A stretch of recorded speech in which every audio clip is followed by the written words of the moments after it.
a woman publicly destroyed, a killer who calls her his wife. One night that changes everything. Lena Carter thought the worst thing that could happen was being humiliated at her ex's engagement party. She was wrong. The worst thing was discovering her father didn't die in an accident. He was murdered. And now the people who killed him want her dead too. The only man who can save her is Luca Moretti, a ruthless crime boss with blood on his hands and secrets in his eyes. He'll protect her. He'll claim her. But survival comes with a price she never imagined paying. Like this video and comment what city you're watching from, so I can see how far this story travels. The champagne flutes caught the light like tiny explosions, each one a small detonation of wealth Lena would never possess. She stood near the bar, not at it, because ordering a drink felt too presumptuous, watching Adrian Cole's engagement party unfold like a magazine spread come to life. Crystal chandeliers, marble floors so polished she could see her reflection looking back at her, wan and out of place. Women in designer dresses that cost more than her monthly rent, laughing with the kind of ease that only comes from never having worried about money. Lena smoothed down her black dress. It was the nicest thing she owned, purchased 3 years ago for a job interview that hadn't panned out. The fabric was decent, but not luxurious. The cut was simple, but not sophisticated. She looked, she thought miserably, exactly like what she was. Someone trying very hard to look like she belonged. She shouldn't have come. The invitation had been a surprise, delivered to her cramped studio apartment 2 weeks ago with Adrian's familiar handwriting scrawled across the envelope. For old time's sake, he'd written on the card inside. Would love for you to celebrate with us. Old times. The phrase made her stomach turn. Their relationship had ended badly, not explosively, but with the slow, painful dissolution of something that had never been quite right to begin with. Adrian had always been going somewhere, climbing some ladder Lena couldn't see. She'd been a placeholder, she realized later. Someone to fill the time until someone better came along, and someone better had definitely come along. Vanessa Chen stood at Adrian's side now, perfect in ivory silk, her hand resting on his arm with casual ownership. She was everything Lena wasn't, confident, polished, connected. Her father owned half the commercial real estate in the city. Her smile was the kind that came from knowing doors would always open for her. Lena! She turned to find Marcus Webb approaching, Adrian's college roommate and current business partner. He held 2 glasses of champagne, offering her one with a smile that didn't quite reach his eyes. Surprised to see you here, he said. Adrian invited me. Did he? Marcus's eyebrows rose slightly. How generous of him. There was something in his tone that made her skin prickle. She took the champagne without drinking it. You're doing well? He asked, though it sounded more like a statement of doubt than a genuine question. I'm managing. Still at that bookstore? Library. I work at the public library. Right. He nodded slowly, as if she'd just confirmed something disappointing. Must be fulfilling work. All those books. The condescension dripped from every word. Lena felt heat rise to her face. It is, actually. Of course. Not everyone needs to chase money, right? Some people are content with simpler lives. He took a sip of his champagne. Adrian always said you were grounded, down to earth. I think he meant it as a compliment. He didn't. Lena knew exactly what Adrian had meant. Boring, unambitious, safe. Excuse me, she murmured, turning away before Marcus could see the tears threatening at the corners of her eyes. She made it 3 steps before she heard Adrian's voice cutting through the music and conversation. Everyone, can I have your attention? The room quieted. Heads turned. Vanessa beamed as Adrian pulled her closer, and Lena's stomach dropped because she suddenly knew, with horrible certainty, why she'd been invited. First, thank you all for being here tonight, Adrian began, his voice carrying that smooth confidence that had once made Lena's heart race. Now it just made her feel sick.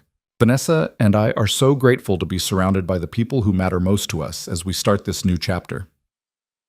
Applause rippled through the crowd. Lena took a step backward toward the exit. But before we get too deep into the celebrations, I want to take a moment to acknowledge something important. Adrian's eyes found hers across the room, and his smile sharpened. See, Vanessa's been asking me about my past. She wanted to understand the journey that brought me here, to this moment, to her. No. and I realized I couldn't truly move forward without being honest about where I've been. He gestured toward Lena, and suddenly every eye in the room was on her. Lena Carter, everyone. My ex-girlfriend. The crowd's attention felt like a physical weight. Lena's face burned. Lena and I dated for 2 years, Adrian continued, his tone conversational, almost fond. She's a librarian. Very into books, quiet nights at home, that sort of thing. We wanted different things, ultimately. I was building coal industries, working 18-hour days, trying to make something of myself. And Lena? He paused, letting the silence stretch. Well, Lena was content with a simpler life. Nothing wrong with that, of course. The world needs librarians. A few people laughed. Not cruel laughter exactly, but knowing, pitying. I think seeing her here tonight really puts things in perspective, Adrian said, looking at Vanessa with exaggerated affection. It shows me how far I've come. How lucky I am to have found someone who matches my ambition, who pushes me to be better, who belongs in this world I've worked so hard to build. Vanessa kissed his cheek, and the crowd applauded again. Lena stood frozen, her champagne glass slick in her sweating palm. Adrian wasn't done. So thank you, Lena, he called across the room, raising his glass. Thank you for being exactly who you were. Because if you'd been different, if you'd been more, I might never have realized what I was really looking for. More laughter, warmer this time, the crowd fully on his side, charmed by his honesty, his growth, his perfect fairy tale ending. Lena's vision blurred. She turned toward the exit, but Marcus had somehow materialized beside her, blocking her path with a sympathetic smile that was worse than open mockery. He doesn't mean anything by it, Marcus said quietly. Adrian's just happy. When you're this happy, sometimes you don't realize how it sounds. Let me past. Come on, don't leave like this. Have another drink. Prove you can take a joke. It wasn't a joke. Lena. Marcus's hand landed on her arm, gentle but firm. Don't make a scene. You're already the topic of conversation tonight. Do you really want to make it worse? She jerked her arm free, champagne sloshing over her hand. The glass slipped, fell, shattered on the marble floor. The sound cut through the music like a gunshot. Conversation stopped. Every head turned. Lena stood in the center of spreading champagne and broken crystal, her cheap black dress suddenly feeling like a costume. Her presence here an obvious mistake that everyone could now see plainly. Adrian was walking toward her, Vanessa trailing behind, his expression shifting from triumph to annoyance to something that might have been concern if Lena didn't know him better. Lena, Jesus, I'm leaving. Don't be dramatic. It's just a glass. You humiliated me. I was honest. Adrian stopped a few feet away, his voice dropping. I didn't say anything that wasn't true. You chose your life, Lena. I chose mine. If you're embarrassed by the comparison, that's not my fault. You invited me here to do this. I invited you here because Vanessa thought it would be classy, grown up. I agreed because I thought you'd moved on. His eyes raked over her dress, her face, her entire being. Clearly, I was wrong. Lena's throat closed. She couldn't speak, couldn't move, couldn't do anything but stand there while the room watched her fall apart. And then the doors opened. Not the side entrance Lena had been edging toward, but the main doors. The grand theatrical entrance that was meant for arrivals that mattered. They swung wide, and the temperature in the room seemed to drop 10 degrees. The man who walked in was tall, dark-haired, and dressed in a suit that made Adrian's expensive ensemble look like off-the-rack garbage. But it wasn't the clothes that made everyone step back. It wasn't even the 2 men who flanked him, silent and watchful and radiating danger. It was the way he moved. Like he owned not just the room, but the air inside it. Like every other person present existed only because he allowed it. His eyes swept the crowd with cold disinterest, then landed on Lena. Everything stopped. He crossed the floor in long, unhurried strides, and the crowd parted without anyone consciously deciding to move. Lena's breath caught as he approached, her mind screaming at her to run while her body remained locked in place. He stopped inches from her, so close she could smell expensive cologne and something darker underneath. Smoke, maybe, or gunpowder. His eyes were gray, cold as winter storms, and they held hers with an intensity that made her forget there was anyone else in the room. There you are, he said, his voice low and accented. Italian, maybe. buried under years of careful English. "I've been looking for you." Lena's mouth opened, but no sound came out. The man's hand came up, his fingers brushing her cheek with unexpected gentleness. "You shouldn't have run off without telling me, cara mia. I worry." I don't..." "Shh." His thumb traced her jaw, and Lena's skin burned where he touched her. "We'll talk about it later. Right now, we should go home." "Excuse me." Adrian's voice cut through the moment, sharp with territorial aggression that would have been laughable if Lena could remember how to laugh.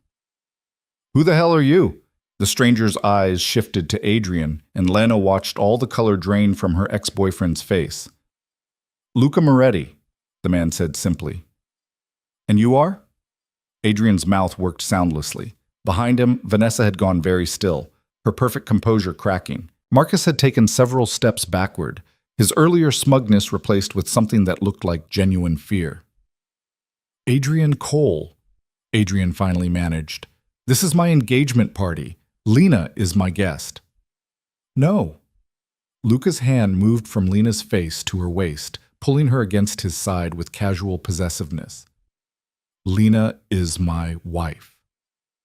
The room exploded into whispers. Lena's brain short-circuited. Wife. Wife. This man, this stranger who radiated danger like heat from a furnace, had just claimed her in front of everyone, and she hadn't even known his name until 30 seconds ago. "That's not possible," Adrian said, but his voice wavered. "She's not married. She doesn't what?"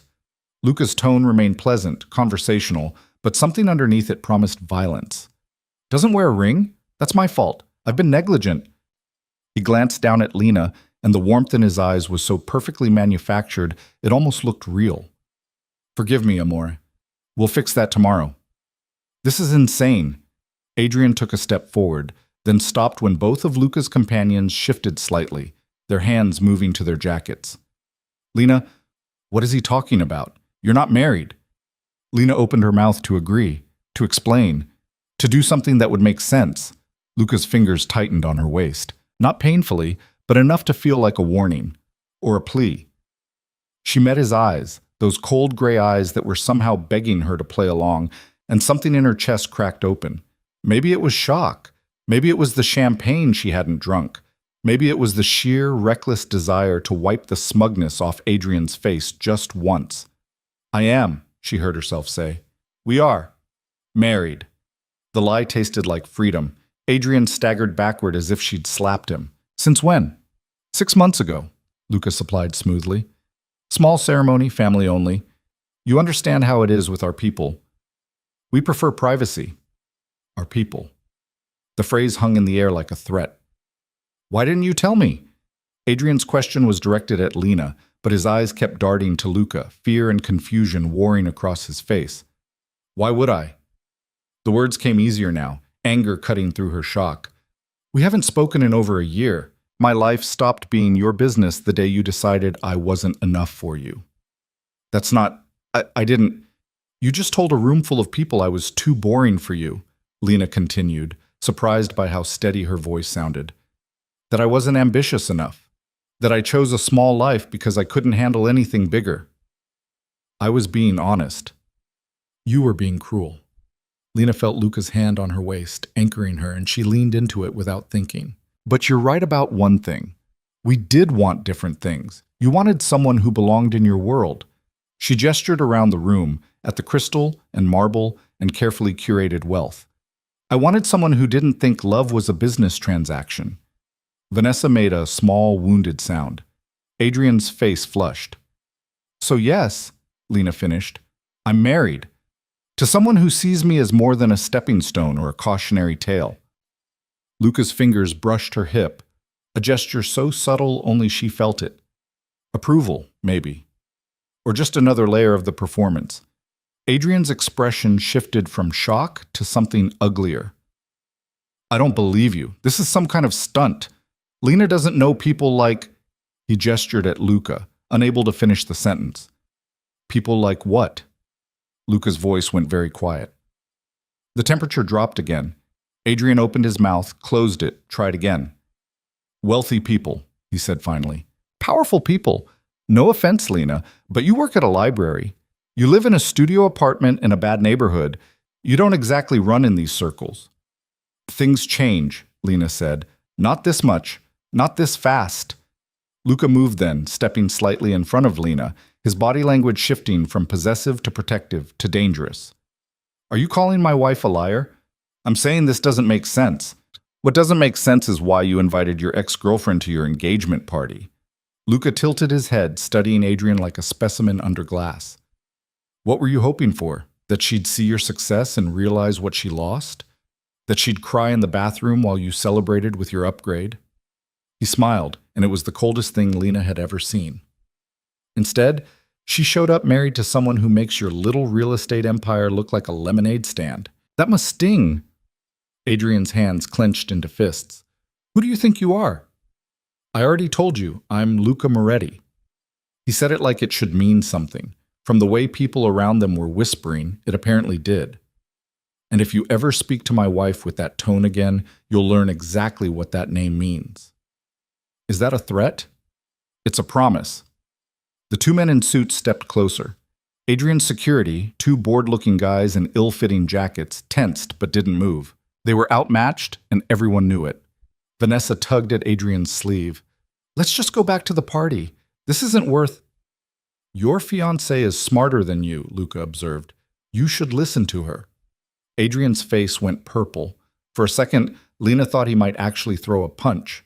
Then Marcus appeared at his elbow, whispering urgently, and whatever he said made Adrian go very still. This isn't over, Adrian said, but the fight had gone out of his voice. Yes? Luca corrected gently. It is. You had your chance with her.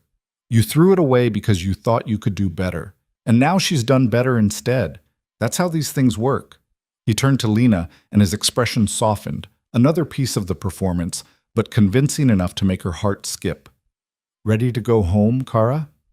Lena nodded, not trusting her voice. Luca laced his fingers through hers, his hand large and warm and steady, and led her through the crowd. People practically dove out of their way. Lena caught glimpses of faces as they passed, shocked, envious, afraid. At the door, Luca paused and looked back at Adrian. Thank you for inviting her tonight.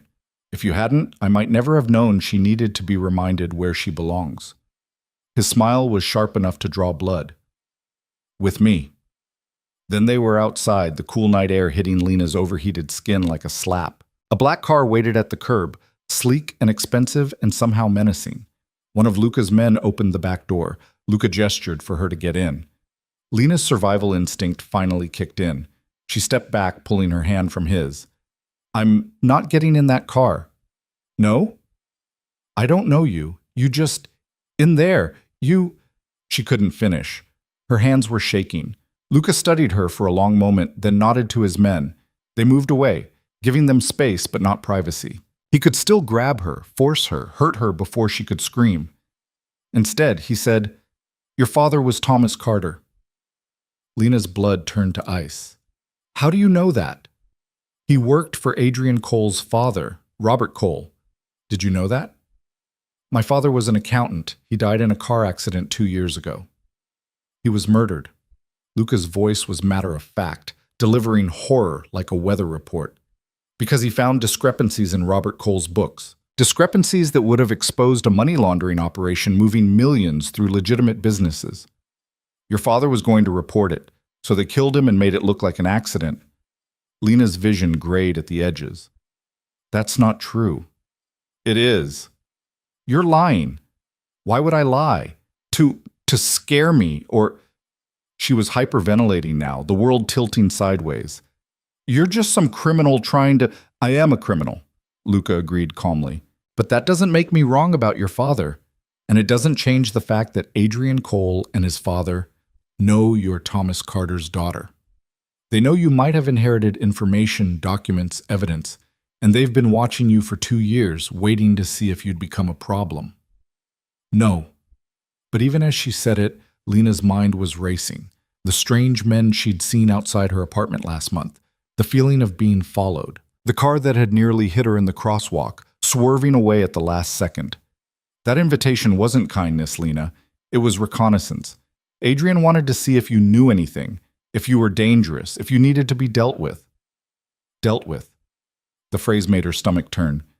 You mean killed? Eventually, yes. Lena laughed, high and shaky. This is insane. You're insane. I'm going home. She started walking, made it 5 steps before Luca spoke again.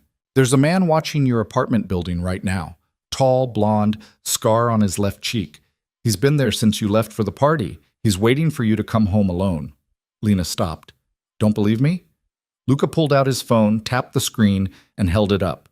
The image showed her apartment building's entrance, and there, leaning against a lamppost, exactly as Luca had described, was a man, watching, waiting.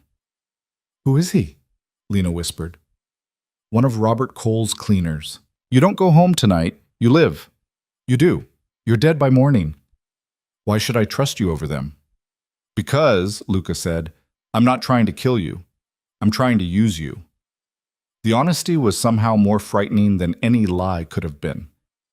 Lena turned to face him, this stranger who claimed to be her husband, who knew about her father's death, who radiated danger and violence and something else she couldn't name. Use me for what?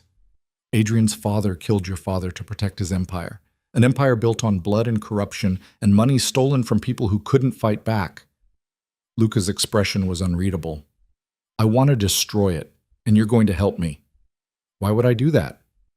Because they murdered your father, because they'll murder you if you don't, and because... He stepped closer, his voice dropping. I'm offering you something they never will. A choice. Get in the car, play my wife for a few months, help me bring down the Cole family, and I'll make sure you live through it. Walk away, and you're on your own. Some choice? It's more than your father had. The words hit like a fist. Lena's eyes burned with tears she refused to shed. I don't believe you, any of this. My father died in an accident. It was raining. He lost control of the car. It was just bad luck. His brake lines were cut. The police investigated. They said, the police were paid to say exactly what they said. Luca's jaw tightened. I have the mechanic's original report.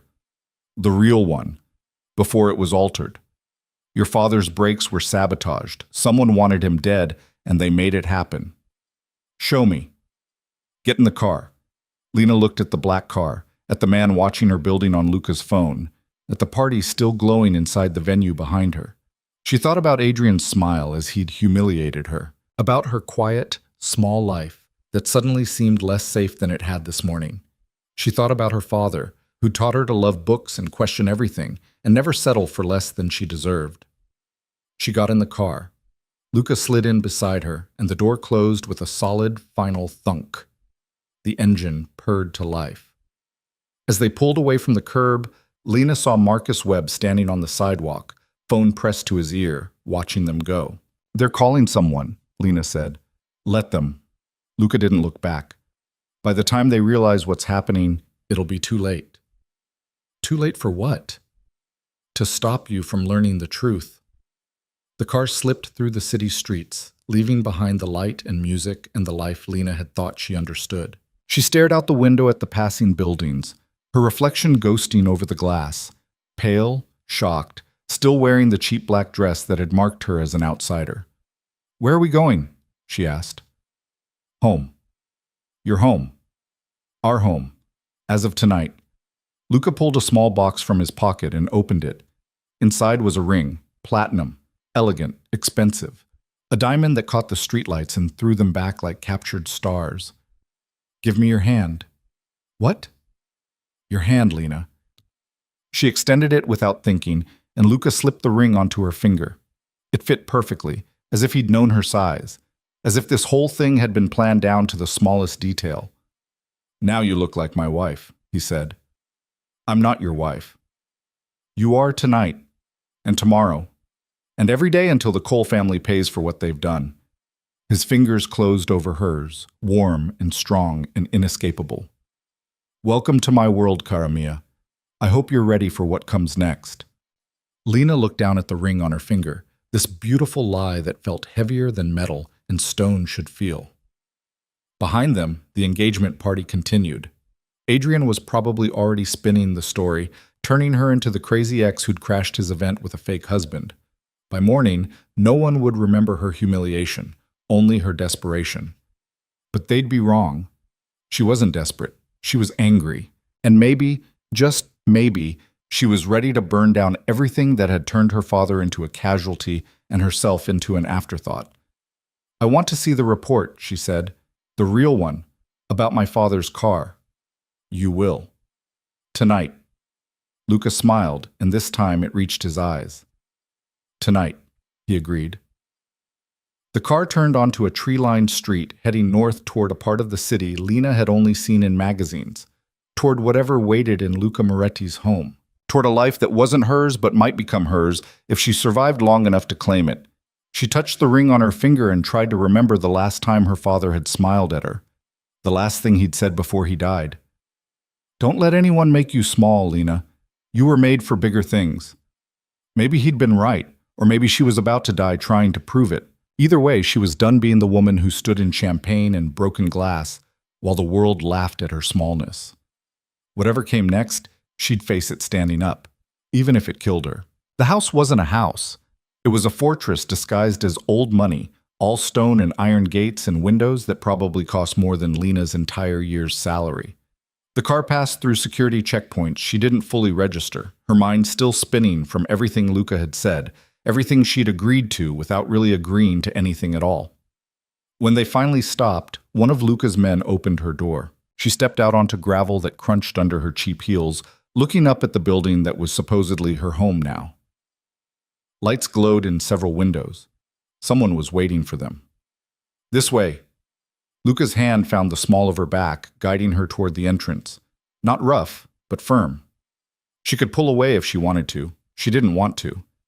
Inside, the foyer was all dark wood and expensive art that Lena couldn't identify but knew was worth more than she'd earn in a lifetime. A woman appeared from a side hallway, older, gray-haired, wearing a neat black dress and an expression of carefully maintained neutrality.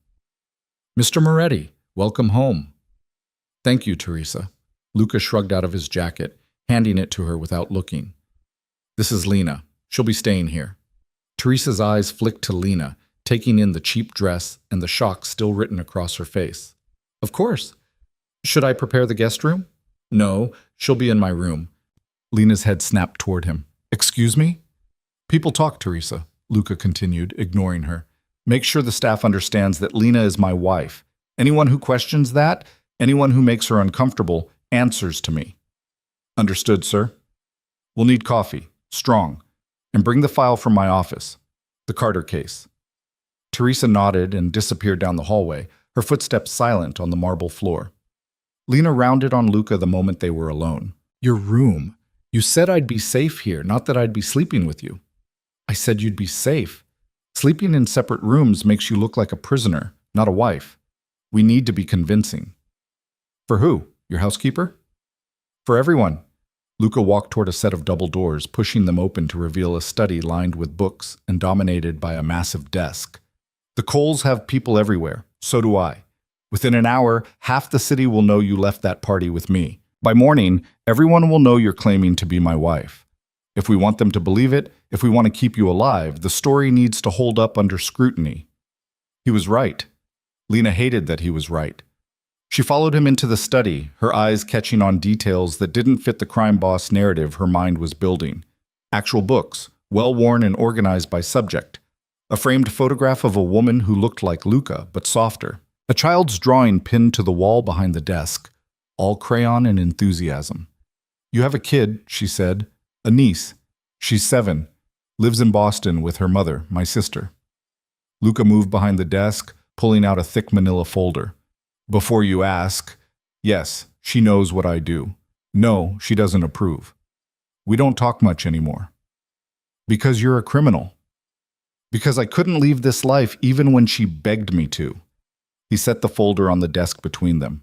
"My father built this empire. When he died, it fell to me. I could have walked away, let it collapse, let other people fight over the pieces. But that would have meant war, bodies in the streets, innocent people caught in the crossfire. So you became a killer to prevent killing?" "I became what I had to be to keep order." His eyes met hers, gray and cold, and somehow still human underneath.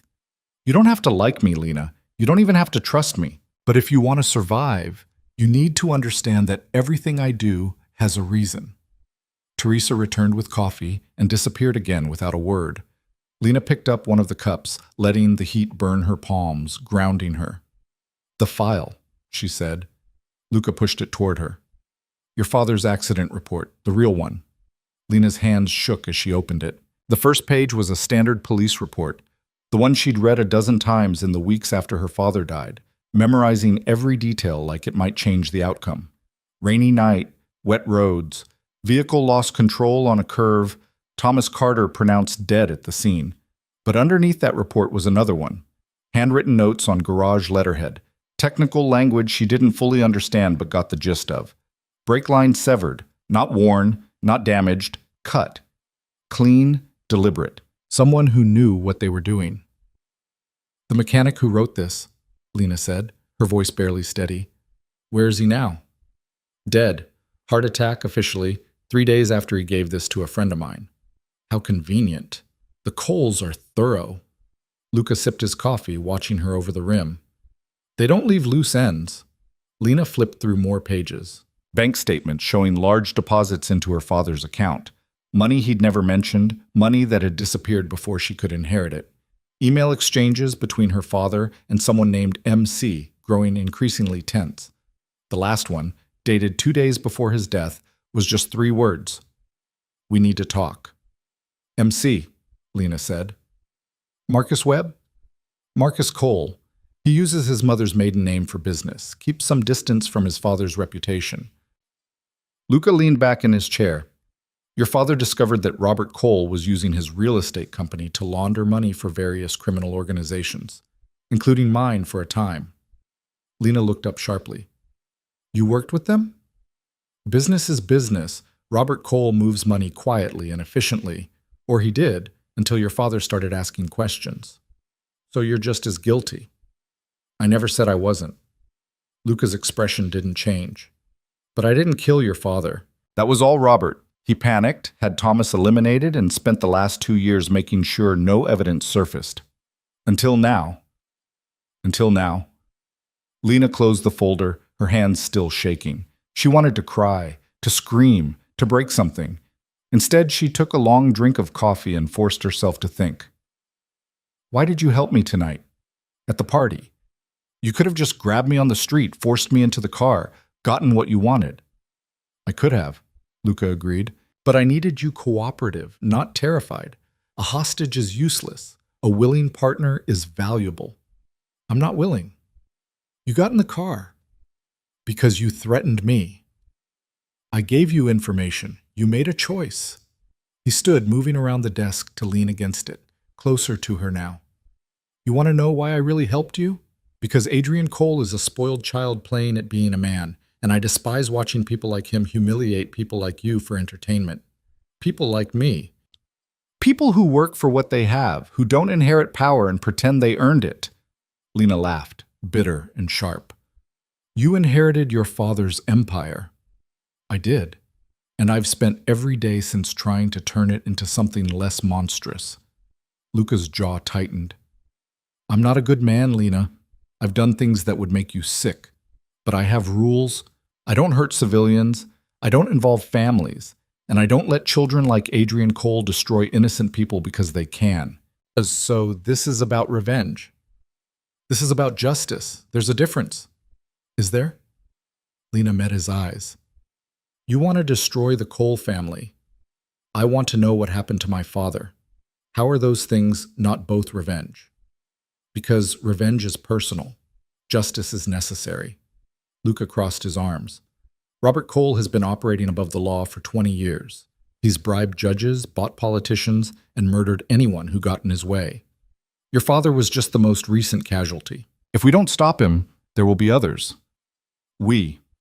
Lena set down her coffee cup. "You keep saying we. What exactly do you expect me to do?" "What you're already doing. Be my wife. Convince the Cole family that you're no threat, that you know nothing, that you're just a librarian who got lucky and married well." "And then what?" "Then we wait. Your father didn't just uncover evidence, he hid it. Somewhere the Coles haven't found in 2 years of looking." Lena's stomach dropped. "You think I know where it is?" I think you might, even if you don't realize it yet. Luca pulled a small silver key from his pocket, holding it up. This was in your father's effects. The police returned it with his other belongings after the accident. You recognize it? She did. Lena had found it in the box of her father's things months ago. Watch, wallet, wedding ring he'd never stopped wearing even after her mother died. And this key, small and ordinary, attached to a keychain that said storage solutions. I thought it was for a storage unit. It is. But which one? Luca tucked the key back into his pocket. Your father used an alias to rent it. We've been searching for 2 years. The Coles have been searching longer. Neither of us has found it yet. Maybe there's nothing to find. Maybe he was just being paranoid. Your father was murdered for what he knew. That's not paranoia. Luca's voice gentled slightly. Think, Lena. Did he say anything before he died? Give you anything? Act differently? She wanted to say no. Wanted to insist that her father had been normal, happy, the same man who'd raised her on library books and bad jokes. But that would be a lie. In the weeks before his death, Thomas Carter had been distracted, worried. He'd asked Lena strange questions about her apartment building's security, about whether she'd noticed anyone following her. She thought he was just being an overprotective father. Now those questions felt like warnings. He asked me to keep something for him, Lena said slowly, about a month before he died. A book. Luca straightened. What book? I don't know. He said it was valuable, that he'd pick it up later, but then he died and I forgot about it until... She stopped, mind racing. It's still at the library in my locker. What kind of book? I never looked inside. It was wrapped in brown paper. I just shoved it in my locker and forgot about it. Luca was already moving, pulling out his phone. We need to get it, tonight. The library's closed. I don't have a key. That's not a problem. You can't just break into a public library. Watch me. He was typing something, probably messages to his men. If that book is what I think it is, the Coles are going to figure out where it is eventually. We need it first. And if it's just a book, just something my dad wanted to keep safe, then we'll know. Luca looked up from his phone. But I don't think it's just a book. Your father was too smart for that. If he gave you something valuable and told you to keep it safe, he had a reason. Lena stood, pacing to the window.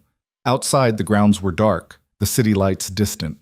She could see her reflection in the glass, pale, scared, wearing a ring that wasn't hers, and a life that didn't fit. If we do this, she said, not turning around, if I help you find whatever my father hid, what happens to me after? You get a choice.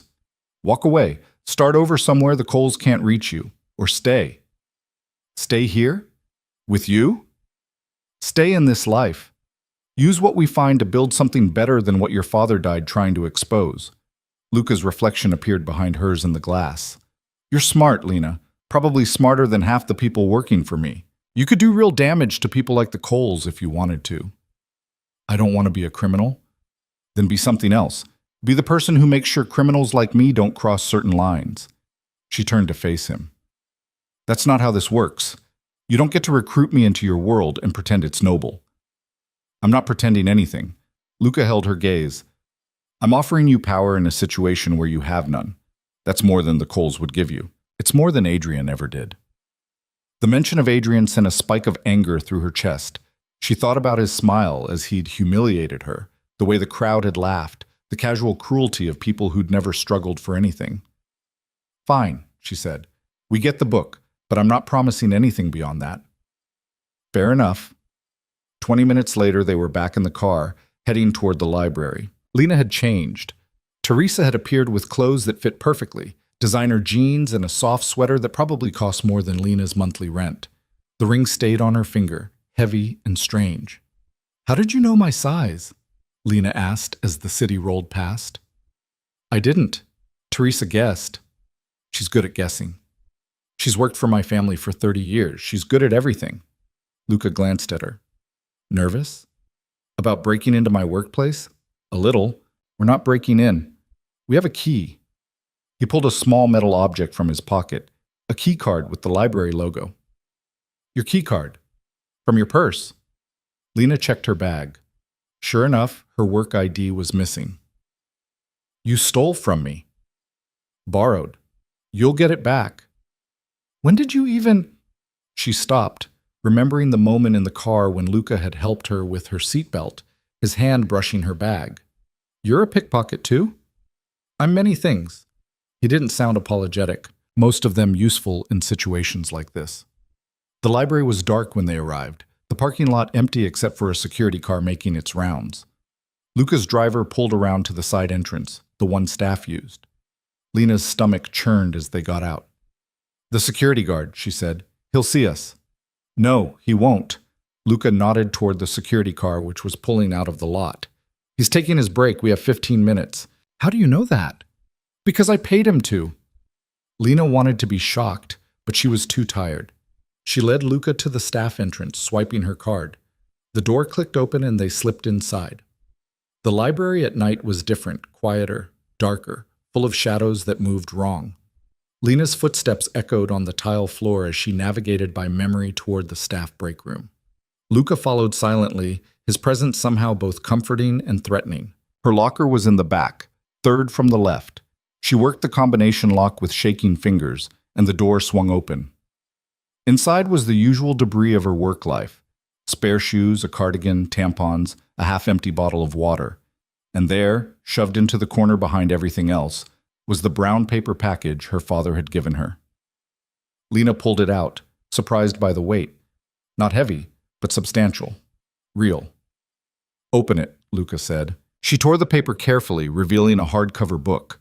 Nothing special at first glance, some old edition of business management texts. But when she opened the cover, papers fell out.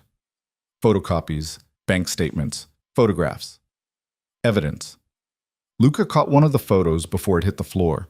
His expression went very still. What is it? Lena asked. He held up the photo. It showed two men shaking hands outside what looked like a warehouse. One of them was Robert Cole, older but recognizable from the photos Lena had seen online. The other man she didn't know, older, severe, European-looking. Viktor Sokolov, Luca said quietly. Russian mob. He's been dead for 8 months. Killed in a power struggle. So? So if your father had proof that Robert Cole was doing business with Sokolov, that's enough to bring down his entire operation. The FBI has been trying to connect those dots for years. Lena looked down at the papers in her hands. Names, dates, dollar amounts, her father's handwriting in the margins, noting discrepancies, asking questions. He'd been building a case, piece by piece, probably planning to go to the authorities. But he'd never gotten the chance. We need to go, Luca said, already moving toward the door. Now. What's wrong? If we found this, the Coles might be figuring it out too. The lights went out. Lena froze, the papers clutched to her chest. Beside her, Luca went very still, and she heard the whisper of fabric as he reached for something. A gun, probably, though she couldn't see it in the dark. Stay behind me, he breathed. What's happening? Someone cut the power. Footsteps echoed from the main library floor. Heavy, deliberate, multiple people. Lena's heart hammered against her ribs as Luca's hand found hers, pulling her toward the back exit. They made it 3 steps before the emergency lights kicked on, bathing everything in red. And there, blocking the exit, was the blonde man from the photo Luca had shown her, the one who'd been watching her apartment. Scar on his left cheek, gun in his hand. Mr. Moretti, the man said, his accent thick, Eastern European maybe. Mr. Cole sends his regards. He'd like his property back. Tell Mr. Cole to come get it himself, Luca said. The man smiled. He thought you might say that, which is why he sent me to collect the girl instead. Everything happened too fast for Lena to track. Luca moved, shoving her sideways as the man fired. The shot went wide, punching into a locker behind where she'd been standing. Luca's gun was out now. When had he drawn it? And he fired back, forcing the man to duck behind a wall. Run, Luca ordered. Which way? Anywhere that's not here. More footsteps, more voices. The Coles hadn't sent one man. They'd sent a team. Lena ran, clutching the book and papers, her cheap heels slipping on the tile. She heard Luca behind her, heard shots, heard shouting in languages she didn't understand.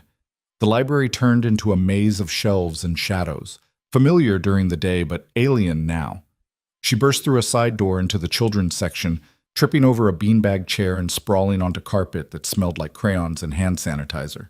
The papers scattered around her. Scrambling, she gathered them up, shoving them back into the book.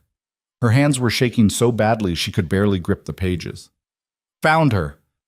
Lena looked up to see a second man standing in the doorway, younger than the first, but just as armed, just as dangerous. He raised his gun. A shot rang out, but not from his weapon. The man jerked, stumbled, fell. Behind him stood Luca, his gun smoking, his expression cold as winter. Get up, he said to Lena. She did, legs shaking, and he pulled her past the body. Don't look, she told herself. Don't look at the blood, at the way he's not moving, at what Luca just did. But she looked anyway. And then she threw up on the children's section carpet. No time for that, Luca said, not unkindly. He wiped her mouth with his sleeve, grabbed her hand, and hauled her toward the emergency exit. They crashed through into the night air, alarms screaming behind them.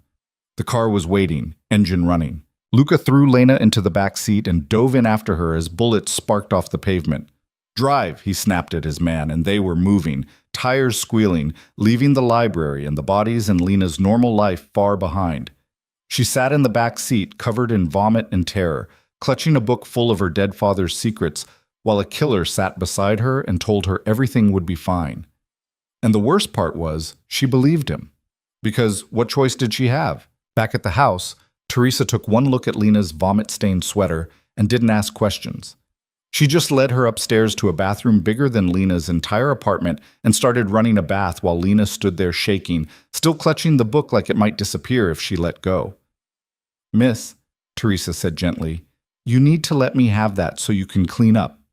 No. Lena's voice came out strangled. I can't. It's evidence. I'll put it on the counter, right there where you can see it. Teresa's hands were soft when they pried the book from Lena's grip. Mr. Moretti has men checking the perimeter. You're safe here. Safe. The word felt like a joke. A man had died tonight. Luca had shot him, killed him, and Lena had watched it happen. She'd seen the blood, the way his body had crumpled like something with all the strings cut. I need to call the police, Lena said. No, miss, you don't. Someone died. I saw there was a... Mr. Moretti is handling it. Teresa started helping her out of the ruined sweater, professional and matter-of-fact, like she'd done this before. Maybe she had. The library will report a break-in. The security footage has already been erased. By morning, it'll just be another unsolved crime. That's not how this works. That's not... Lena's legs gave out and she sat hard on the toilet, her breath coming in short, sharp gasps. I'm going to be sick again. No, you're not. You're going to breathe. Teresa knelt in front of her, holding Lena's face between her hands. In through your nose, out through your mouth, like this. Lena tried. Failed. Tried again. Eventually her breathing slowed enough that the black spots at the edges of her vision receded. Good, Teresa said. Now get in the bath before the water gets cold. Lena did, too exhausted to argue. The water was almost too hot, but she sank into it anyway, letting it burn away the feeling of blood on her hands, even though she hadn't touched the body. The book sat on the counter where Teresa had promised, papers visible through the gap in the cover. Her father had died for those papers, and tonight, someone else had died trying to take them. The door opened without a knock. Lena jerked upright, water sloshing, but it was just Luca. He looked different, tired maybe, or as close to tired as someone like him got. His shirt was gone, replaced by a black t-shirt that showed the edges of tattoos she hadn't known were there. Dark ink, old script, something that looked like names. Out, Teresa said firmly. I need to talk to her. She's in the bath. I'm aware. Luca's eyes stayed on Lena's face, not dropping lower. It's important. Teresa made a disapproving sound but left, closing the door behind her. Lena crossed her arms over her chest even though the bubbles covered everything that mattered. This is not appropriate, she said. Neither is killing someone in a public library, but here we are. Luca leaned against the counter, not coming closer. The Coles know you have the evidence now. They know you're with me. That changes things. Changes them how? Tomorrow night, there's a dinner. Private event, invitation only. Robert Cole and his associates celebrating some business deal. I was already planning to attend. He paused. Now you're coming with me. Absolutely not. It's not optional.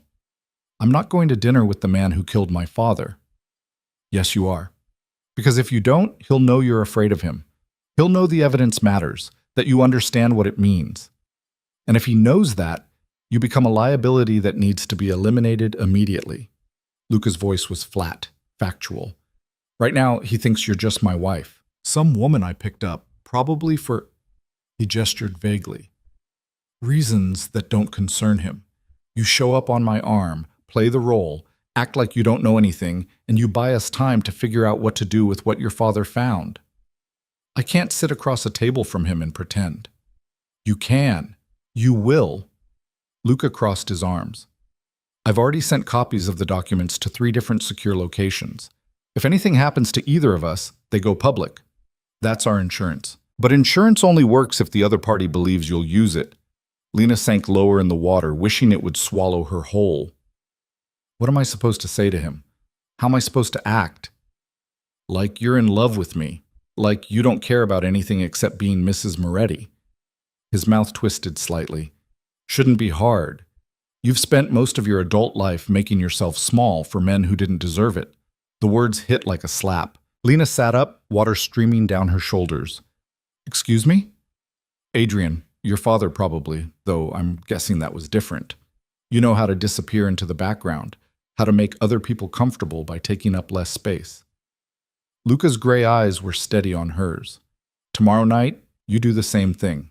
Be beautiful, be quiet, be exactly what they expect a mob wife to be. And while they're dismissing you as arm candy, you listen, you watch, you remember everything they say. I'm not a spy. You are now. I'm a librarian. You were a librarian. Luca pushed off the counter, moving toward the door. Now you're something else. Figure out what that is before tomorrow night, because I can't protect you if you fall apart at the table. You could just let me go, give me money, put me on a plane somewhere, let me disappear. They'd find you in a week. He paused with his hand on the doorknob.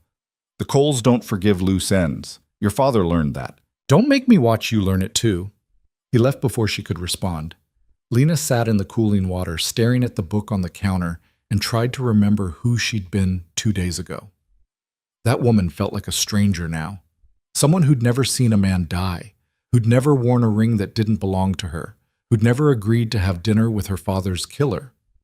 But that woman was gone, and whoever was left in her place had to be strong enough to survive what came next. The next morning, Teresa woke her with coffee and the news that a stylist would be arriving in an hour. Lena had slept in Luca's bed, alone, because he'd never come upstairs, and woken up disoriented by Egyptian cotton sheets that probably cost more than her security deposit. A stylist for what? Lena asked, accepting the coffee. For tonight. Mr. Moretti wants you to look the part. The part of what exactly? Teresa smiled slightly. A woman worth killing for. The stylist turned out to be 3 people. A woman named Sophia who looked Lena up and down like she was a science project, and 2 assistants who wheeled in racks of dresses that made Lena's throat close up.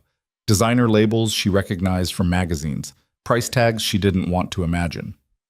Mr. Moretti said you should look expensive but not flashy, Sophia said, pulling out a deep green silk dress that caught the light like water. This would work. It's sophisticated, age-appropriate, and the color will make your eyes pop. My eyes are brown. Trust me. Sophia held the dress up against Lena's body, tilting her head.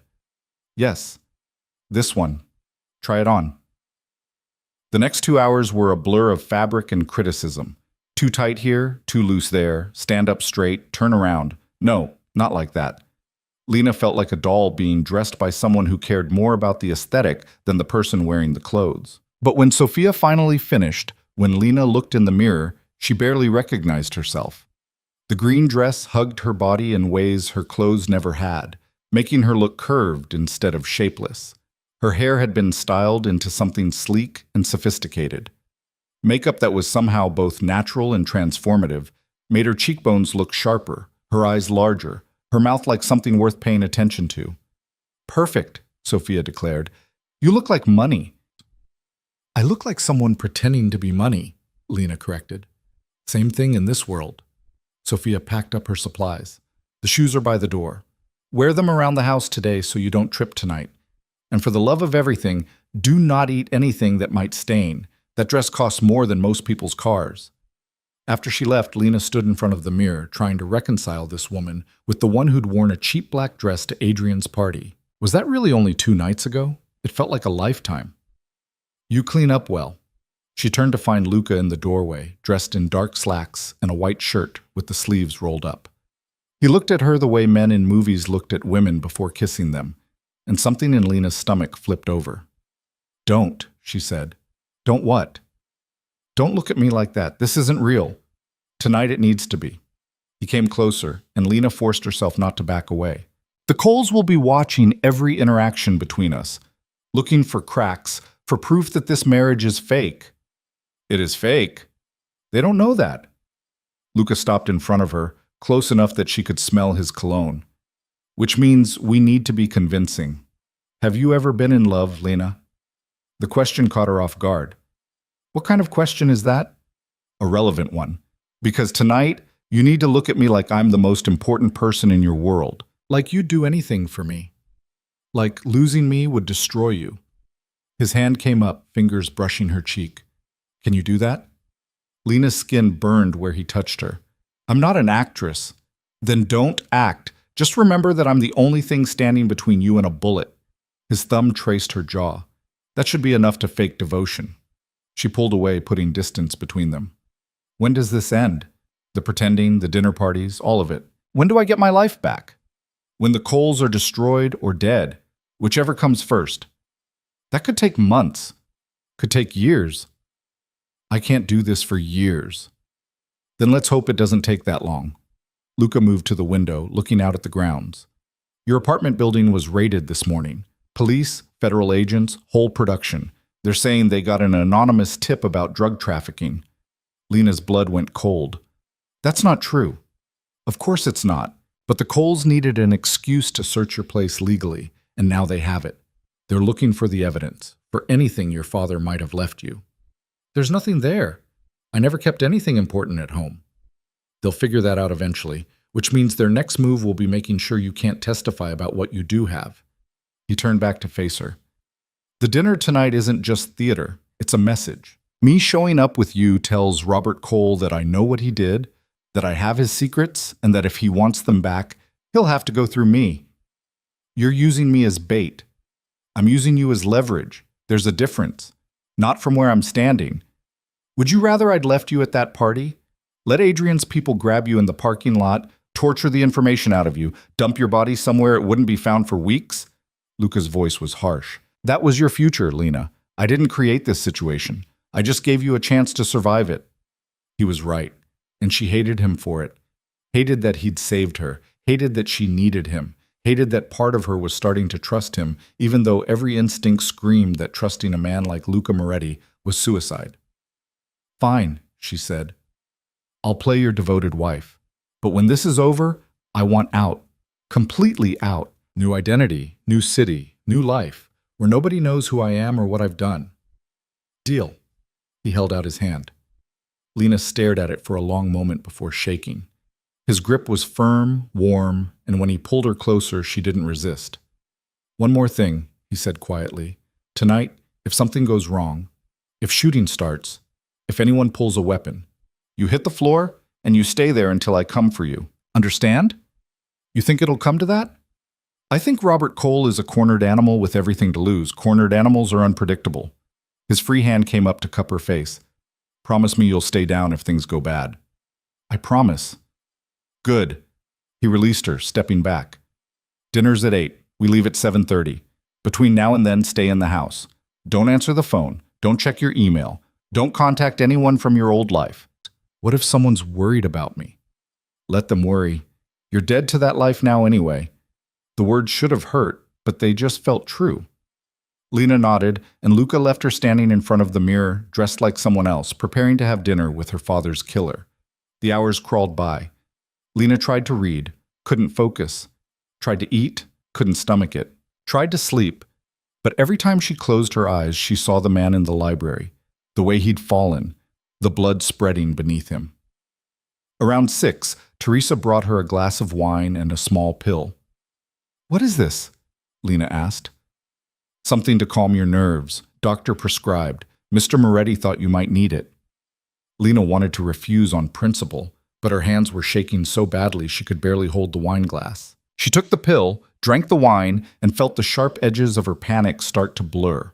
By the time Luca knocked on her door at 7:15, she felt almost human, almost capable of doing what needed to be done. He'd changed into a full suit, charcoal gray, perfectly tailored, the kind of thing that whispered wealth without shouting it. A slim silver watch, cufflinks that caught the light. His hair was slicked back, making his face all sharp angles and cold authority. "Ready?" he asked. "No." "Good answer." He offered his arm. "The car's waiting." The drive to the restaurant took 20 minutes, plenty of time for Lena's anxiety to build back up, despite the pill. She watched the city pass by, wondering if this was the last time she'd see it as a free woman. If tonight ended badly, she'd either be dead or running for the rest of her life. "Stop thinking so loud," Luca said. "You're making my driver nervous. How can you tell what I'm thinking? You're breathing like you're about to have a panic attack, and your hands are clenched so tight you'll have nail marks." He reached over, prying her fingers open. "Breathe. In for 4, hold for 4, out for 4. That's not going to help." "Do it anyway." She did, hating that it actually worked. By the time they pulled up to the restaurant, some exclusive place with no sign, and a doorman who looked like he could bench press a car, Lena felt almost calm. Almost. The doorman opened Luca's door first, then came around for Lena. She stepped out onto the sidewalk, wobbling slightly in the expensive heels, and Luca was there immediately, his hand on her elbow, steadying her. "Smile," he murmured, "like you're happy to be here." Lena smiled. It felt like cracking her face open, but she did it. Inside, the restaurant was all dark wood and dim lighting, the kind of place where conversations happened in whispers and nobody asked questions. A hostess led them through the main dining room to a private area in the back, separated by heavy curtains. And there, seated at a table that could have fit 12 but only held 6, was Robert Cole. He looked older than his photos, grayer, but his eyes were sharp as he watched them approach. Adrian sat to his right, his expression carefully neutral. Marcus was there too, along with 2 other men Lena didn't recognize. No Vanessa. This was business, not pleasure. "Luca," Robert said, standing, "I'm surprised you accepted my invitation. I'm a man of many surprises." Luca shook his hand, and Lena watched the 2 men size each other up like wolves deciding whether to fight or flee. "I believe you know my wife." Robert's eyes shifted to Lena, and she felt the weight of his attention like a physical thing. "Mrs. Moretti, what a pleasure." He offered his hand. Lena stared at it, at the fingers that had signed her father's death warrant, and for a moment she couldn't breathe. Luca's hand pressed against her lower back, a reminder, a warning. She shook Robert's hand. His grip was dry, firm, exactly what you'd expect from a successful businessman. Not the grip of a killer. But then killers didn't always look like monsters. "The pleasure's mine," Lena heard herself say. "Please sit." Robert gestured to the empty chairs across from him. "We have much to discuss." They sat. A waiter appeared with wine, expensive bottles that probably cost more than Lena used to make in a month. She accepted a glass she had no intention of drinking, watching Robert over the rim. "I have to say," Robert began, "when I heard Luca had gotten married, I was shocked. You've always been so dedicated to your work, so focused on the family business." "Lena changed my priorities," Luca said smoothly. His hand found hers on the table, lacing their fingers together. "When you meet someone who makes the rest of the world seem less important, everything shifts." "How romantic." Robert's smile didn't reach his eyes. "And how did you 2 meet? Adrian tells me Lena worked at a library." "Still does," Lena said before she could stop herself. Then, catching Luca's warning glance, "Or did. I've been taking time off to adjust to my new life." "Quite an adjustment, I imagine. From public libraries to—" Robert gestured around the room. "This." "I like books better than people, honestly," Lena said. "Present company excluded." Adrian made a sound that might have been a laugh or a cough. Robert's smile sharpened. "Adrian mentioned you 2 used to date," Robert continued. "Small world." "Very small." Lena met Adrian's eyes across the table. But sometimes you have to date the wrong person to recognize the right one when they show up. Is that what happened? Luca showed up and swept you off your feet? Something like that. At my engagement party, if I recall correctly. Adrian's voice was tight. Quite the dramatic entrance. Your party was lovely, Luca said. Though I think we both know Lena was only invited so you could make yourself feel superior. Didn't quite work out the way you planned, did it? The temperature at the table dropped 10 degrees. Robert raised a hand slightly, and Adrian shut his mouth with an audible click. Boys, Robert said mildly, let's keep this civil. We're here to celebrate, not rehash old grievances. What are we celebrating? Luca asked. A new venture. Partnership with some international associates. Very lucrative, very exciting. Robert sipped his wine. I'd like to discuss your involvement, actually. Your family's distribution network would be invaluable. I'll think about it. I hope you do more than think. This opportunity won't last forever. Robert's eyes moved to Lena again. Tell me, Mrs. Moretti, what do you think of your husband's line of work? Lena's heart hammered. This was a test. She could feel everyone at the table watching her, waiting to see if she'd crack. I think, she said carefully, that Luca does what needs to be done to protect the people he cares about. That's more than most men can say. Diplomatic answer. Honest answer. And your father? He was an honest man too, wasn't he? Worked in accounting, I believe. There it was. The real reason they were here. Lena's fingers tightened on Luca's hand, but she kept her voice steady. He was. He died 2 years ago. Car accident. I heard about that. Tragic. Robert's expression was perfectly sympathetic, perfectly false. You must miss him terribly. Every day. Did he leave you anything? Besides memories, I mean. Any papers, documents, things a daughter might keep as mementos? Luca's thumb stroked the inside of her wrist. Slowly, deliberately. Just his books, Lena said. He loved books almost as much as I do. Everything else was sold or donated. No old work files, financial records. Why would an accountant keep work files at home? That seems unprofessional. Robert laughed, the sound genuine this time. Indeed it would be. I apologize for prying. I knew your father professionally, you understand. Good man. Very thorough. I was simply curious if he'd left behind any wisdom I might learn from. He left behind the lesson that working too hard can kill you, Lena said. He was driving home late from the office when he crashed. If he'd valued his life more than his job, he might still be here. The lie tasted bitter, but it was the lie Robert wanted to hear. That Thomas Carter had died because of his own choices, not because someone had murdered him. Robert nodded slowly. A valuable lesson for all of us. Dinner arrived then, course after course of food Lena couldn't taste. She pushed things around her plate, smiled when appropriate, laughed at jokes that weren't funny.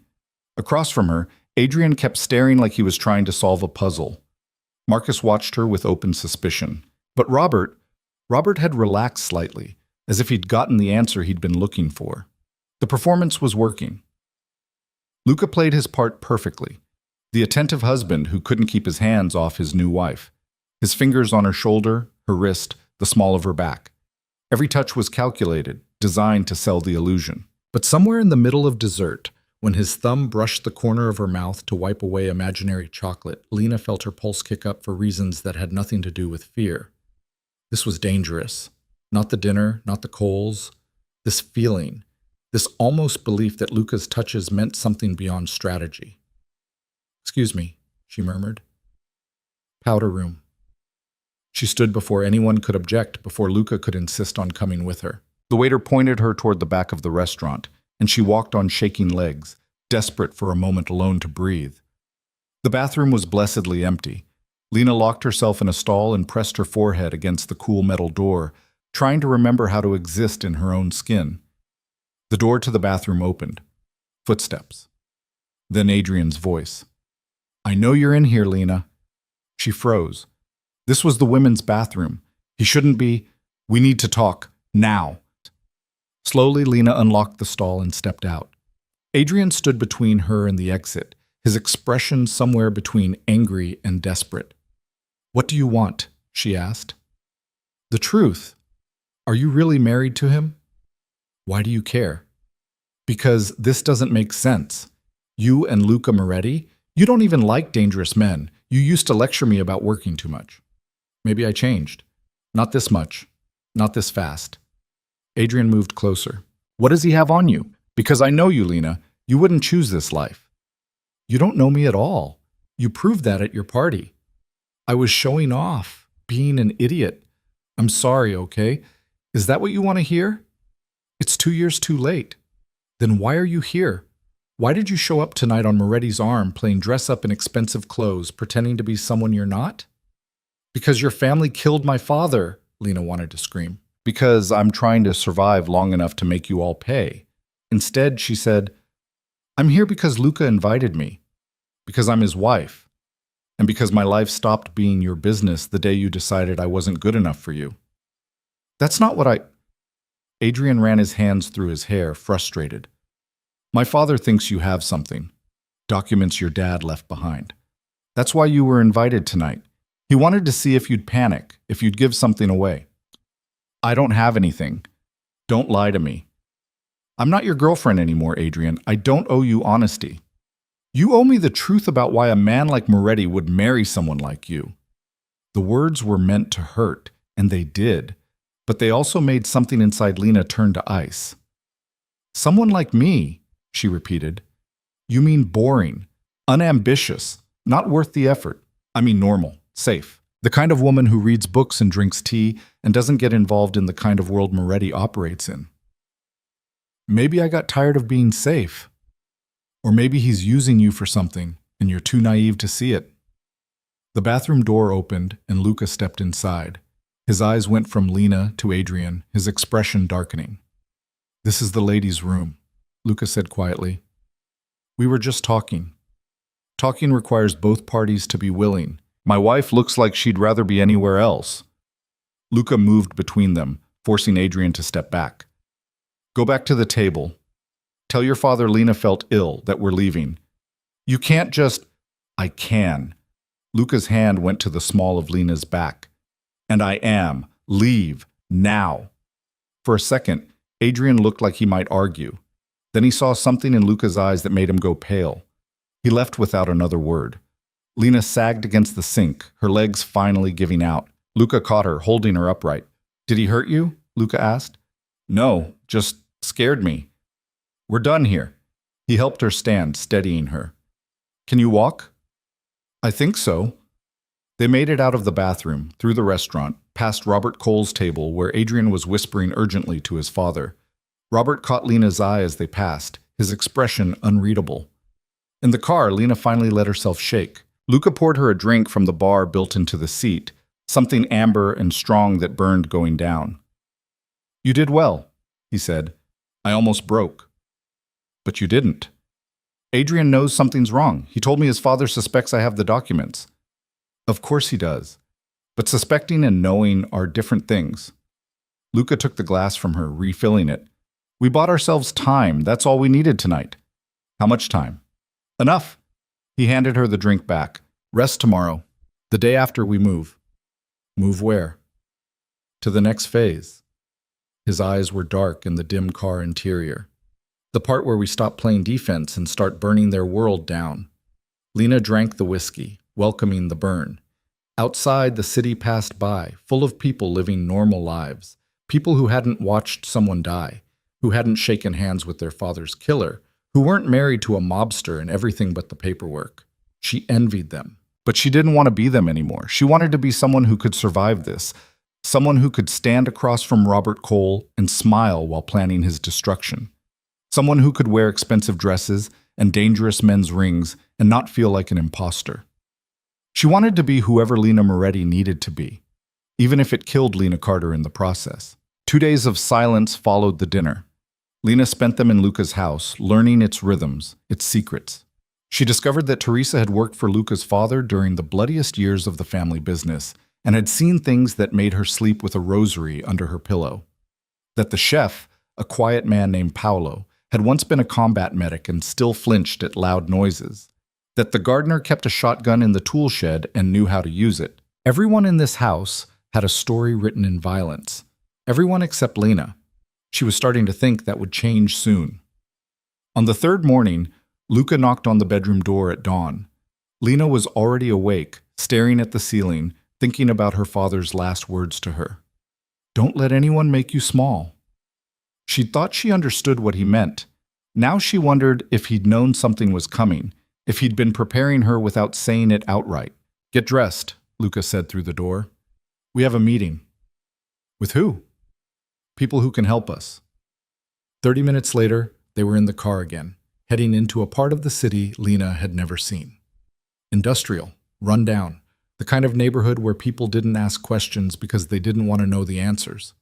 They pulled up to a warehouse that looked abandoned but probably wasn't. Two men stood guard outside, armed and watchful. They nodded at Luca, eyeing Lena with open curiosity. Inside, the warehouse had been converted into something that looked like a bunker mixed with a tech startup. Computers lined one wall, their screens showing security feeds and data streams Lena couldn't decipher. A large table dominated the center of the space, covered in papers and photographs. 3 people waited there. A woman in her 50s with sharp eyes and silver hair pulled back in a severe bun. A younger man, maybe 30, with the kind of pretty boy face that probably got him underestimated. And an older man who looked like he'd walked out of a war zone and never quite made it back. This is Lena, Luca said.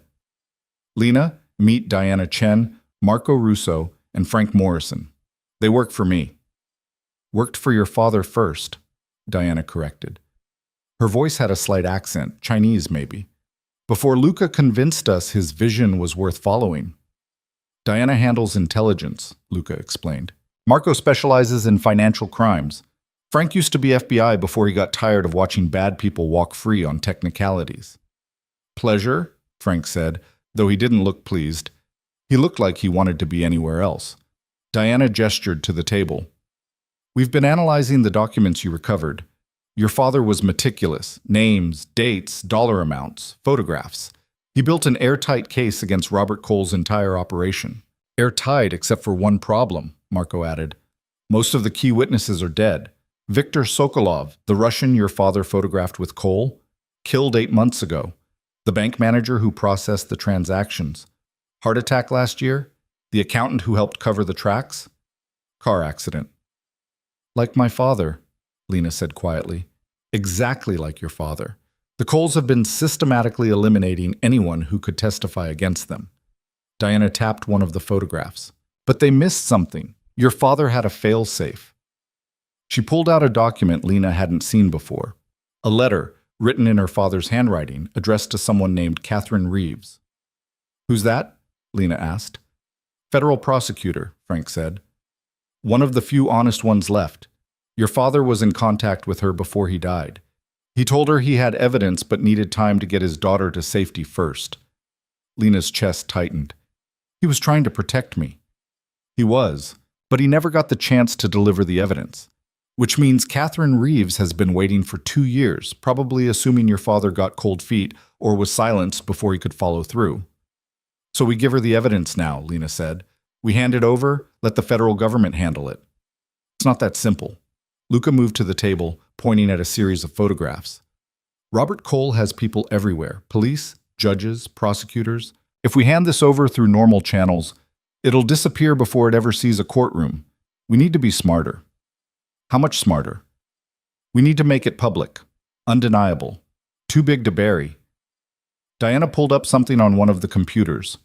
Your father documented everything, but he focused on the money, the financial crimes. That's good, but it's not visceral. People don't care about money laundering the way they care about violence. What are you suggesting? Lena asked. That we dig deeper. Find the bodies Robert Cole buried, literally and figuratively. Connect him not just to financial crimes, but to murders, disappearances, human trafficking. Make him a monster the public can't ignore. Lena looked at Luca. Is that true? Is Robert Cole involved in all that? Yes, Luca said simply. He is. So is my father, for that matter. The difference is I'm trying to phase out the worst of it. Robert's doubling down. Why? Because he's desperate. His legitimate businesses are failing. His political connections are drying up. He needs the dirty money to keep his empire afloat. Luca crossed his arms. Which makes him dangerous. A man with nothing to lose will do anything to survive. Marco spoke up. We've been tracking some unusual activity, large cash withdrawals, meetings with known enforcers, encrypted communications we can't crack yet. Robert's planning something big. Like what? Lena asked. Best guess? He's going to make a move against us. Try to eliminate the threat before we can use what we know. Frank pulled out a handgun, checked the clip, set it on the table like it was a paperweight. We need to move first. How? Diana smiled, sharp and cold. We're going to stage a robbery. Lena blinked. What? Robert Cole keeps physical records of his worst crimes in a safe at his estate. Insurance, in case his partners try to turn on him. If we can get into that safe, photograph everything, and get out clean, we'll have enough evidence to bury him 10 times over. You want to break into his house. Not me. You and Luca. The room went very quiet. Lena's pulse kicked up, her palms suddenly sweating.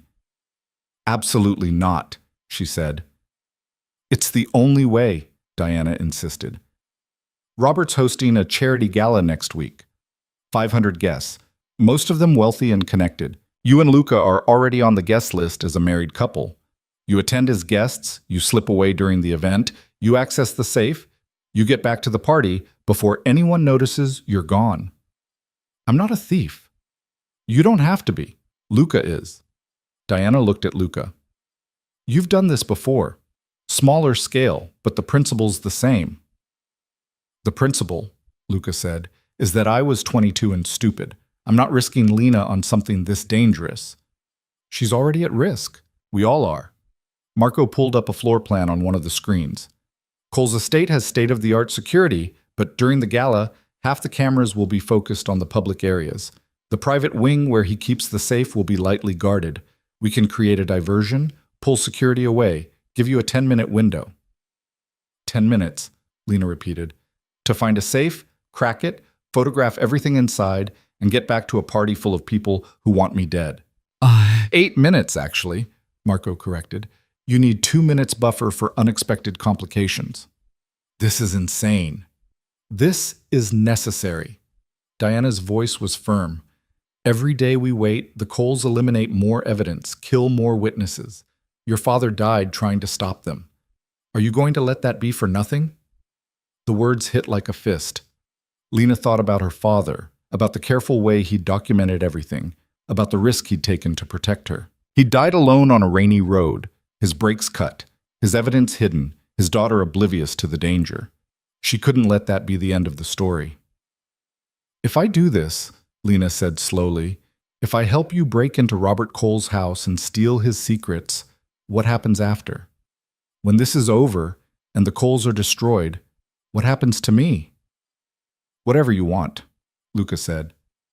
New identity, new city, enough money to start over anywhere in the world. You'll be free. Will I? Lena looked around the room at these people who lived in shadows and violence. Or will I always be looking over my shoulder, waiting for someone to recognize me, to connect me to this? That's up to you. Luca's gray eyes were steady on hers. You can disappear so completely that even I won't be able to find you, or you can stay. Build something better out of the ashes. Stay here? With you? With people who understand what you've been through, who won't judge you for the things you had to do to survive. It was the closest thing to a real offer he'd made. Not a performance, not strategy. Just the truth laid bare. Lena looked down at the ring on her finger, the symbol of a marriage that wasn't real but felt more honest than anything she'd had with Adrian. She thought about the woman she'd been a week ago, small, quiet, forgettable. That woman was gone. Killed in the library along with the man Luca had shot. Whoever was left had to decide what she wanted to become. Teach me, Lena said. Everything I need to know to do this without getting killed. Diana smiled. We have a week. Let's get started. The training was brutal. Diana taught her how to move through a crowd without being noticed, how to read body language, how to spot security cameras and avoid them. Marco showed her how to pick basic locks, how to photograph documents quickly and efficiently with a camera disguised as a lipstick case. Frank ran her through what to do if things went wrong, how to talk her way out of suspicious situations, when to run, when to fight. But it was Luca who taught her the hardest lessons. You need to be able to lie convincingly. he said on the fourth day, standing too close in the warehouse's makeshift training area. Not just with your words, with your whole body. I've been lying to everyone for days. You've been acting scared and overwhelmed, which is honest. Now you need to act calm and in control, which isn't. He circled her slowly. Convince me you're happy to be here, that you're not terrified of what we're planning. Lena tried. She straightened her shoulders, forced a smile, met his eyes. Terrible, Luca said. You look like you're about to vomit. Maybe because I am. Then use it. Channel that fear into something else. Anger, desire, anything that makes you look alive instead of frozen. I don't know how. Yes, you do. You've been angry since the moment I met you. Angry at Adrian for humiliating you. Angry at your father for dying. Angry at me for dragging you into this. Use it. Lena glared at him, and something in her chest ignited. He was right. She was angry, furious, at all of them, but mostly at herself for being too weak to fight back until someone else gave her permission. Better, Luca said. Now seduce me. She froze. What? If we get caught during the break-in, the best cover is that we snuck away to be alone. That means you need to look like you want me. Can you do that? This is ridiculous. This is survival. Now do it. Lena took a breath, stepped closer, put her hand on his chest. His heart beat steady under her palm, unaffected. She looked up at him through her lashes, trying to channel every romance movie she'd ever seen. Luca caught her wrist. You look like you're trying to sell me a car. Try again. I don't know what you want from me. I want you to make me believe you'd risk everything to touch me. That being close to me matters more than being safe. His grip on her wrist loosened, his thumb stroking the pulse point. Convince me, Lena. She should pull away. Should tell him this was too far, too dangerous, too close to something real. Instead, she moved into his space, close enough to feel the heat coming off his body. Like this?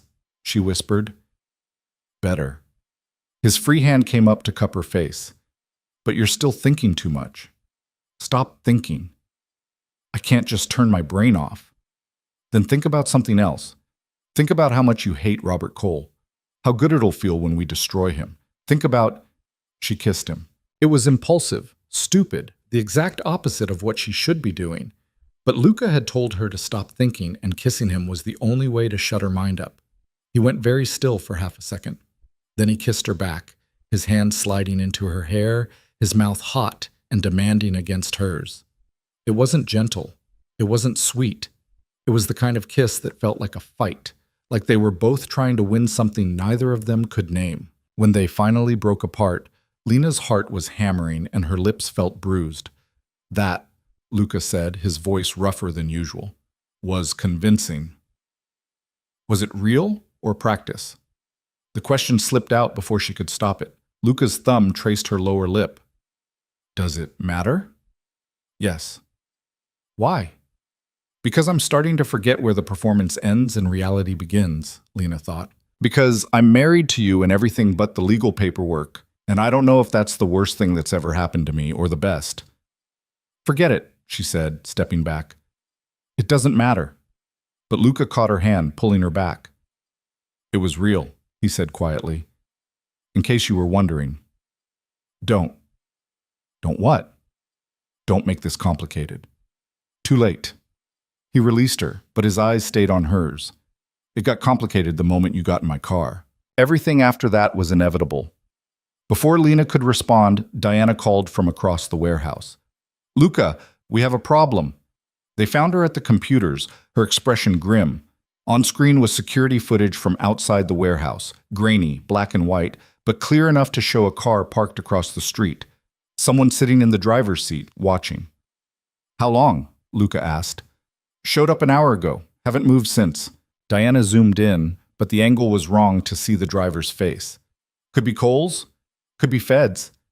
Could be someone else entirely. Someone else meaning who? Meaning you have more enemies than just Robert Cole. Frank joined them, his hand resting on the gun at his hip. You've been making moves, Luca. People notice. Then we move up the timeline, Luca decided. The gala's in 3 days. We can't wait. We go tomorrow night instead. Tomorrow? Lena's voice pitched higher. I'm not ready?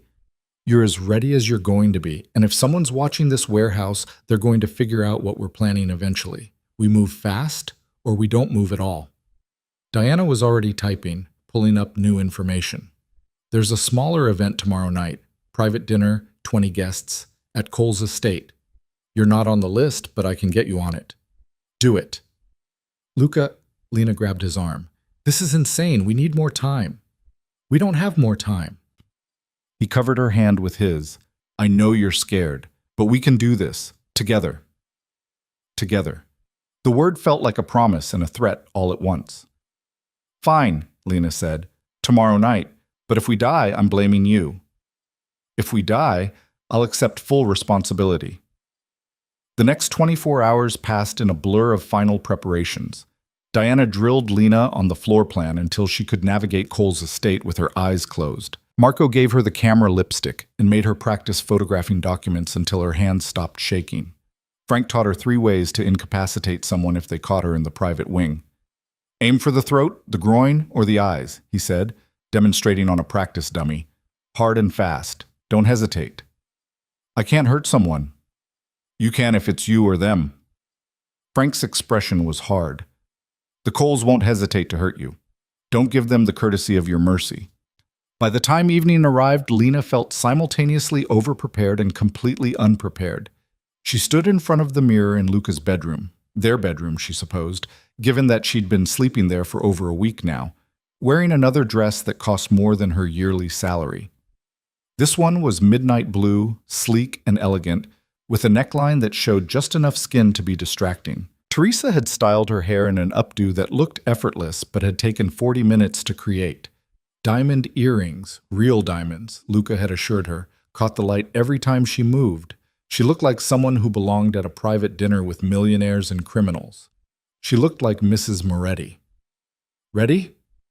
Luca appeared behind her in the mirror, devastatingly handsome in a black suit that probably cost more than her car had. Well, her old car. She didn't have a car anymore, didn't have an apartment, a job, a life that was recognizably hers. No, she said honestly. Good. If you weren't nervous, I'd worry. He held out a small velvet box. One more thing. Inside was a necklace, a simple platinum chain with a pendant that looked like a teardrop diamond. Beautiful, expensive, and completely innocent. Except when Luca opened the pendant, it revealed a tiny USB drive. Emergency backup, he explained. If something goes wrong and we can't get the photographs out, you can copy files directly onto this. It's encrypted. Even if they find it, they can't access what's on it without the password. Which is? Your father's birthday. Month, day, year. Lena's throat tightened. How did you know when his birthday was? I know everything about you, Lena. I've known since the day I decided you were worth saving. He fastened the necklace around her throat, his fingers brushing her skin. This isn't just about revenge anymore. It's about making sure your father's death meant something. It always meant something. Then let's prove it. The drive to Cole's estate took 30 minutes. Lena spent it trying not to vomit, focusing on breathing, on the plan, on anything except the fact that she was about to walk into the home of the man who'd murdered her father and smile at him over dinner. The estate was even more impressive than she'd imagined. Stone and glass and old money, surrounded by grounds that probably required a full-time staff just to maintain. Cars lined the circular driveway. Mercedes, Bentleys, one Rolls-Royce that looked like it cost more than a house. Security checked their names at the door. For one heart-stopping moment, Lena thought they'd been caught, that Diana's hacking hadn't worked, that this was all a trap. Then the guard smiled and waved them through. Inside, the dinner was already underway. 20 guests, just like Diana had said, seated at a table that looked like it belonged in a palace. Robert Cole stood at the head, raising a glass of wine, mid-toast. Prosperity and partnership, he was saying. To the future we're building together. To the future, the guests echoed. Robert's eyes landed on Luca and Lena, and his smile sharpened. Mr. and Mrs. Moretti, what a pleasant surprise. I didn't realize you'd be joining us. Last-minute addition, Luca said smoothly. I hope we're not intruding. Not at all. Please sit. Robert gestured to 2 empty seats near the far end of the table, close enough to be included, far enough to be isolated. We were just discussing the benefits of international expansion. They sat. Lena accepted a glass of wine she wouldn't drink and tried to look like she belonged. Across the table, Marcus Webb watched her with open suspicion. Adrian wasn't there, thank God. Small mercies. Dinner progressed with agonizing slowness. Courses came and went, each one more elaborate than the last. Lena pushed food around her plate, smiled when appropriate, and counted down the minutes until Luca would give her the signal. It came during dessert. Luca's hand on her thigh, squeezing twice. Time to move. "Excuse me," Lena said, standing. "Ladies' room?" Robert gestured toward a hallway. "Third door on the right." She walked away slowly, aware of eyes following her. In the hallway, she counted doors. 1, 2, 3. The bathroom. But she kept walking, past it, deeper into the private wing of the house. The safe was supposed to be in Robert's study. Second floor, east wing, behind a painting of a hunting scene. Lena climbed the stairs, her heels silent on the thick carpet, her heart hammering so hard she was sure someone could hear it. The study door was unlocked. Inside, everything was exactly as the floor plans had shown. Massive desk, leather chairs, bookshelves that probably held first editions. And there, on the far wall, the hunting scene. Lena crossed to it, lifted the frame away from the wall. Behind it, the safe. Digital keypad, biometric scanner. Impossible to crack in the time she had. Except Diana had given her Robert's fingerprint lifted from a wine glass at the restaurant, transferred onto a thin silicone sheet. And Marco had hacked into Cole's security system, found the backup codes for when the biometric failed. Lena pressed the fake fingerprint to the scanner, her hands shaking. It beeped, flashed red. Failed. She tried again. Red again. Panic clawed at her throat. This wasn't working. She was going to get caught, get killed, get Luca killed. Try the backup code. Luca's voice from the doorway nearly made her scream. He crossed to her in 3 strides. 419522, his daughter's birthday. He has a daughter? Had. She died when she was 6, car accident. Luca punched in the code and the safe clicked open. He's never changed the code since. Inside, exactly as Diana had predicted, were files. Physical files, photographs, ledgers, evidence of crimes spanning decades. Lena pulled out the camera lipstick, started photographing, page after page, clicking as fast as her shaking hands could manage. Luca kept watch at the door, tense and alert. 2 minutes, he said quietly. She photographed faster.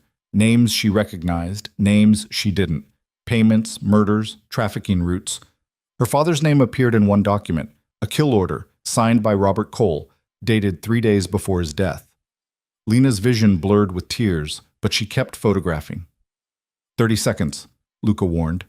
She grabbed the last file, clicked the camera once, twice, 3 times. Then she shoved everything back into the safe, closed it, replaced the painting. Go, Luca said. They made it to the hallway before the footsteps started. Someone coming up the stairs, moving fast. Luca grabbed Lena, pushed her against the wall, and kissed her. His body pressed against hers, his hands in her hair, making it look like they'd snuck away for exactly the reason he'd said. The footsteps stopped. Someone cleared their throat. Luca pulled back slowly, both of them breathing hard. Marcus Webb stood at the top of the stairs, his expression caught between disgust and suspicion. The bathroom's on the first floor, Marcus said. We know. Luca's hand stayed on Lena's waist, possessive and unapologetic. We wanted privacy. This is a private dinner, not a hotel. Then maybe your father shouldn't have seated us so close to temptation.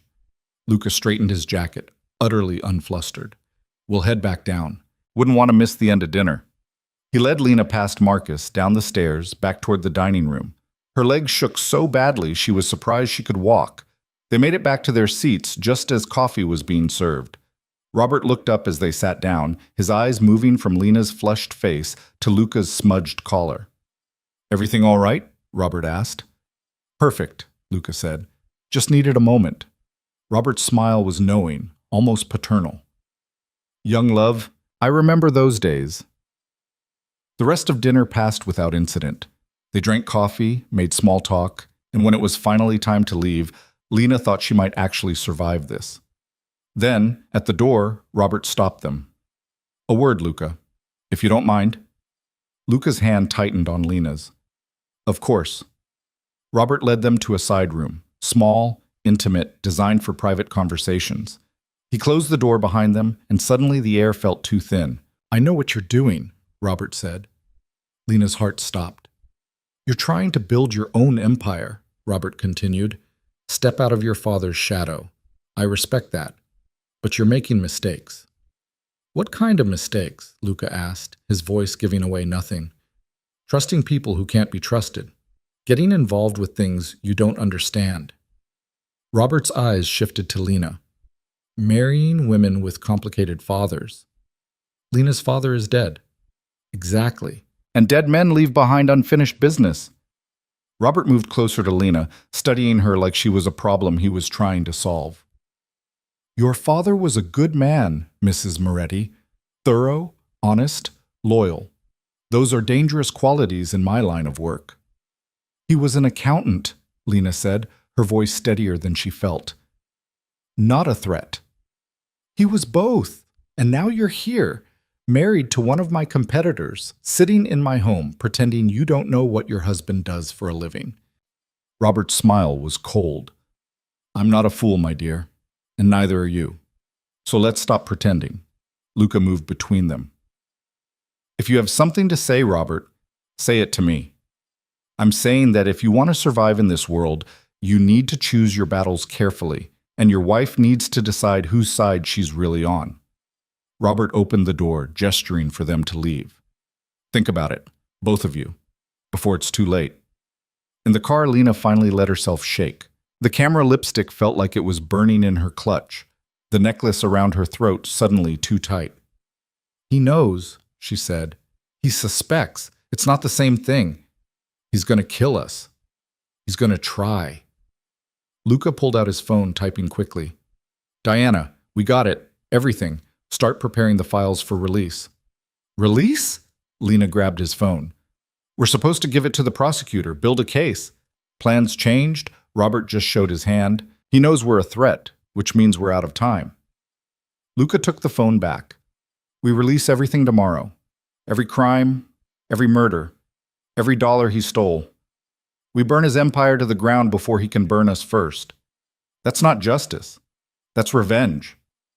Justice takes too long. Revenge is immediate. His eyes met hers in the dark car. Your father's been dead for 2 years. How much longer do you want to wait for someone to pay for that? Lena thought about the kill order with her father's name on it. About Robert Cole's smile as he'd threatened her. About all the people who died so Robert could keep his secrets. Tomorrow, she said. We release everything tomorrow. Good. Luca's hand found hers. Because there's no going back after this. Once we pull this trigger, we're at war. War. The word should have terrified her. Instead, it felt like permission to finally fight back. Tomorrow, the Cole family would learn what happened when you killed the wrong man's daughter. Tomorrow, they'd pay for what they'd done. Tomorrow, Lena would stop being a victim and become something else entirely. She just hoped she'd survive long enough to see it. The documents went live at 6 in the morning. Diana had uploaded everything to a dozen news outlets simultaneously. Major papers, investigative journalists, federal databases, even social media accounts with millions of followers. By 7, the internet was on fire.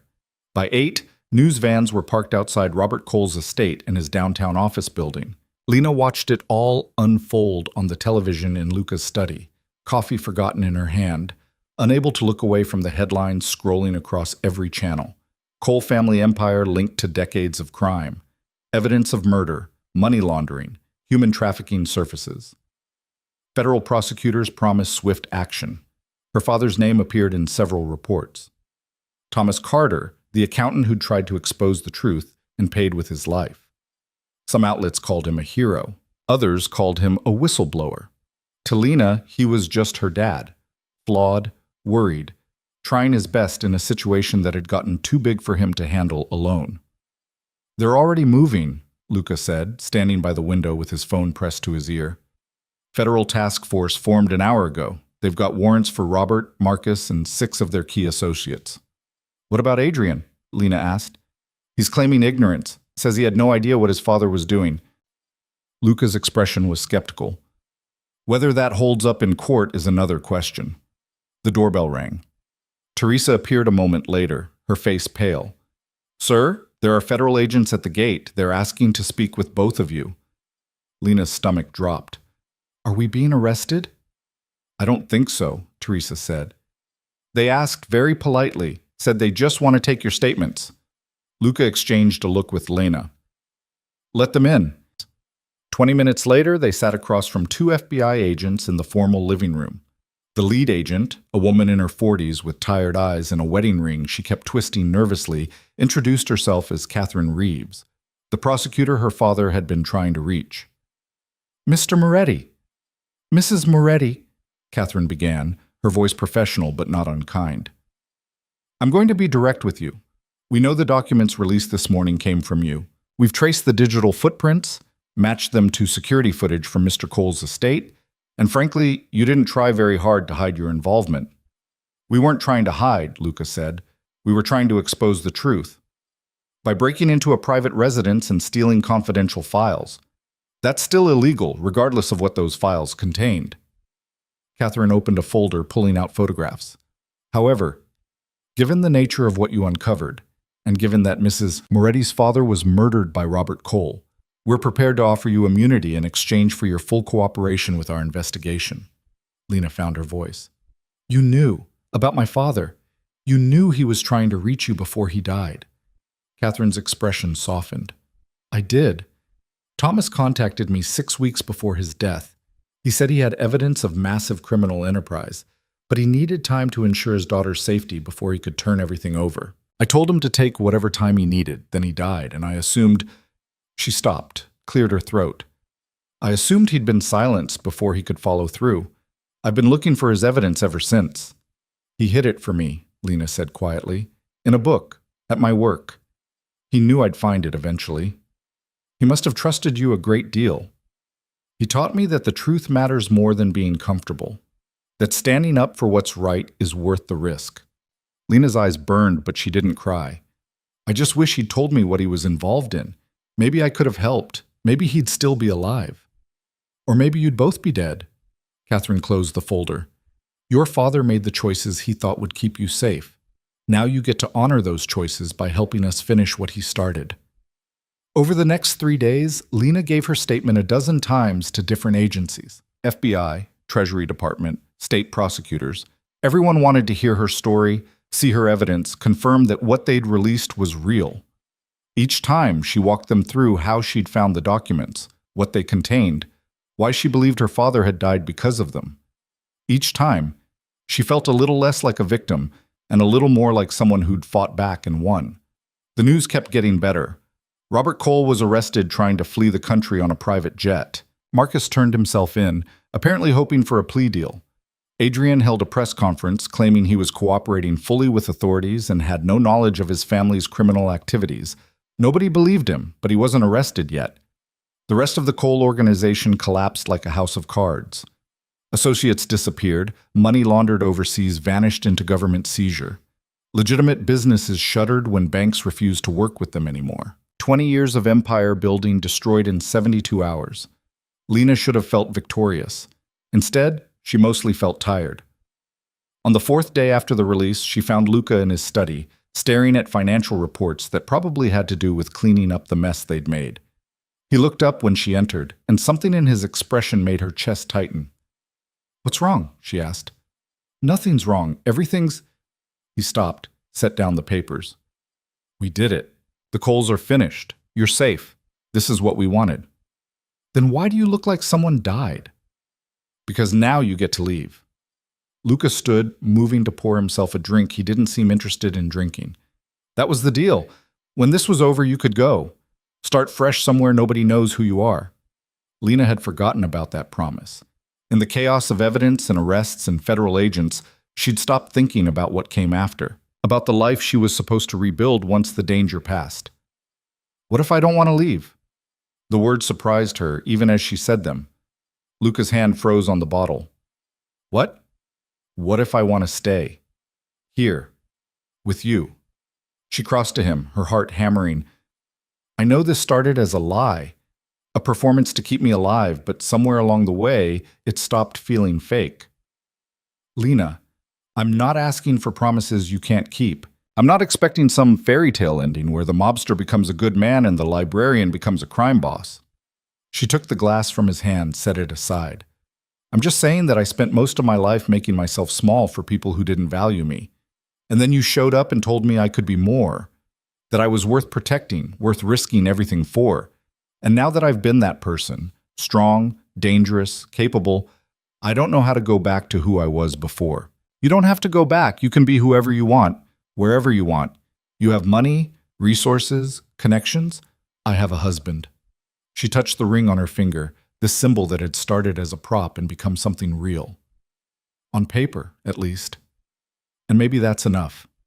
Maybe we figure out what comes next together instead of me running away to some other city and pretending the last 2 weeks didn't change me. Luca caught her hand, his thumb brushing over the ring. I'm not a good man, Lena. You've seen what I do, the world I operate in. That doesn't change just because the coals are gone. I know, but I'm not exactly innocent anymore either. She thought about the man who'd died in the library, the safe she'd cracked, the lies she'd told. Maybe we're both people trying to be better than we were. Maybe that's enough. And if it's not? If 6 months from now you wake up and realize you made a mistake, that you chose this life because you were scared and angry, not because you actually wanted it, then I'll leave and you'll let me go because that's who you are. She stepped closer, close enough to feel his breath on her face. But what if it is what I want? What if I'm choosing you not because I'm scared, but because for the first time in my life, I feel like I'm exactly where I'm supposed to be? Luca's hand came up to cup her face, and this time when he kissed her, it wasn't for show. It wasn't strategy or performance. It was just them, two broken people who'd found something worth fighting for in the wreckage of their separate disasters. When they finally broke apart, Luca rested his forehead against hers. If you stay, there are rules. Things I need you to understand. Tell me. This life doesn't get safer just because one enemy is gone. There will always be others. People who want what I have, who see weakness in caring about someone. You become a target the moment you choose to stay. I've been a target since my father found those files. At least now I know how to fight back. And there are parts of my business I can't change overnight. Things your father would have hated. Things that will make you question whether I'm worth the compromise. So we work on it, together. You phase out the worst of it. I help you build something better. That's what partnerships do, right? They improve each other. Luca pulled back enough to look at her, really look at her. You're serious about this. I've never been more serious about anything in my life. Then we do this right. He reached into his desk drawer, pulled out a small velvet box. The ring you're wearing was a prop. Something I grabbed because we needed you to look married. This is different. Inside the box was another ring, simpler than the first, but somehow more beautiful. A single diamond set in platinum, elegant and timeless. If you're going to be my wife, Luca said, you should have a ring that means something. A ring that says I chose you. Not because I needed you for some scheme, but because I want you, for real. Lena's throat closed up. Luca, marry me, Lena. Not for show, not for protection. Marry me because we both deserve something real after spending so long pretending. She should say no, should take the out he'd offered, start fresh somewhere safe and clean, should be the smart, careful person she'd always been. Instead, she said, yes. He slipped the new ring on her finger, and it fit perfectly, just like everything else about this strange, dangerous, impossible relationship. The wedding happened 3 months later. Not a big production, just a small ceremony with the people who mattered. Diana, Marco, and Frank stood as witnesses. Teresa cried. Paolo made a cake that could have fed 50 people, even though there were only 7 of them. Catherine Reeves sent flowers with a card that said, "Congratulations on your fresh start." Lena wasn't sure if she meant the marriage or the fact that the Cole family trials were progressing smoothly. Maybe both. Adrian sent nothing, but Lena read about him in the papers. He'd been charged as an accessory to several of his father's crimes. His engagement to Vanessa had ended spectacularly when she'd publicly denounced him on social media. He was facing 20 years minimum if convicted. Lena tried to feel sorry for him. Mostly, she just felt tired of caring about people who'd never cared about her. The ceremony itself was simple. No fancy dress this time, just a white suit that made her feel strong instead of pretty. Luca wore gray, his tie the exact color of his eyes. When he looked at her walking down the aisle of the small chapel, his expression was so open, so genuine, that Lena finally believed this was real. "I, Luca Moretti, take you, Lena Carter, to be my wife," he said, when it was time for vows. "I promise to protect you, to trust you, to let you be exactly who you are instead of who you think you should be. I promise to build something worthy of your father's sacrifice. And I promise that every day for the rest of my life, I'll remind you that you were always enough. You just needed someone brave enough to see it." Lena's turn. She'd written her vows a dozen times, scrapped them all, finally settled on the truth. "I, Lena Carter, take you, Luca Moretti, to be my husband. I promise to challenge you, to keep you honest, to remind you that power means nothing if you use it to hurt people. I promise to honor my father's memory by never staying silent when I see injustice. And I promise that no matter how complicated this life gets, I'll never regret choosing you. Because you taught me something my father tried to tell me but I never understood until now, that being brave isn't about being fearless. It's about being terrified and doing the right thing anyway." When they kissed, the handful of people watching applauded. It wasn't the fairy tale ending Lena had imagined as a girl. It was better, messier, more real, earned through blood and fear and the kind of love that grows in darkness and learns to survive. 6 months after the wedding, Robert Cole was convicted on 37 counts, including murder, racketeering, money laundering, and conspiracy. He was sentenced to life in prison without parole. Marcus got 25 years. Adrian got 15, though he'd likely serve less if he kept cooperating. The judge, reading the verdict, specifically mentioned Thomas Carter, called him a hero who'd paid the ultimate price for doing the right thing, said that his daughter's courage in finishing what he started was an example of the best of humanity. Lena watched the sentencing from the gallery, Luca's hand in hers. When it was over, when Robert Cole was led away in handcuffs, she waited to feel victorious. Instead, she just felt sad. Sad for all the years her father had missed. Sad for the person she might have been if he'd never gotten involved with the Coles. Sad for Adrian, who'd had the chance to be better and chosen comfort over courage. But underneath the sadness was something else. Peace, maybe? Or just the knowledge that she'd done everything she could, that her father's death hadn't been meaningless, that justice, even when it came late and messy, still mattered. Outside the courthouse, reporters swarmed them. Lena had gotten better at dealing with media attention, another skill she'd never planned to need. She gave a brief statement about her father, about truth and accountability, about the importance of standing up to corruption even when it's dangerous. Then Luca guided her to the car, and they drove away from the circus. "Where to?" their driver asked. Luca looked at Lena. "Your choice." "Home," she said, because that's what it was now. Not a fortress, not a hiding place. Home. A year after the wedding, Lena stood in front of a building she'd never seen before. Modern, glass-fronted, sitting in a neighborhood that was transitioning from rough to revitalized. A sign above the door read, "The Thomas Carter Foundation for Justice Reform." "You did this," she said to Luca. "We did this." He squeezed her hand. "You designed the programs. I just paid for the building." Inside, the foundation buzzed with purpose. Legal advocates helping families navigate the system when loved ones were killed by corruption. Investigators tracking down evidence in cold cases. Support groups for people who'd lost someone to crime and cover-ups. Everything Lena had wished existed when her father died, now real and helping dozens of families who were where she'd been 2 years ago. Diana ran the investigative division. Frank handled security and training for people who needed to learn how to protect themselves. Marco taught financial literacy classes, helping people recognize the signs of money laundering in their communities. It wasn't redemption. Luca's past didn't wash away just because he funded good work now. But it was a start. A way to take the power they had and use it for something other than violence and control. "Your father would be proud," Luca said quietly as they watched a training session through the glass walls. "I think he would be proud that I'm not trying to be perfect," Lena corrected, "that I'm just trying to do better than yesterday. That's all anyone can really do." That evening, back at home, Lena found herself in what used to be Luca's study and was now partly hers. Her books lined half the shelves, not expensive first editions, but well-loved paperbacks with broken spines and coffee stains. Her desk sat across from his, creating a space where they could work together but still have their own corners. On her desk sat a framed photograph of her father, smiling, younger than she remembered him, holding a tiny Lena in his arms. She touched the frame, tracing his face. "Miss him?" Luca asked from the doorway. "Every day. But it's different now. Less like losing him and more like carrying him with me." She turned to face Luca. "He taught me that the truth matters. You taught me that I was strong enough to fight for it. Between the two of you, I figured out who I'm supposed to be." "And who's that?" "Someone who doesn't let fear make her small.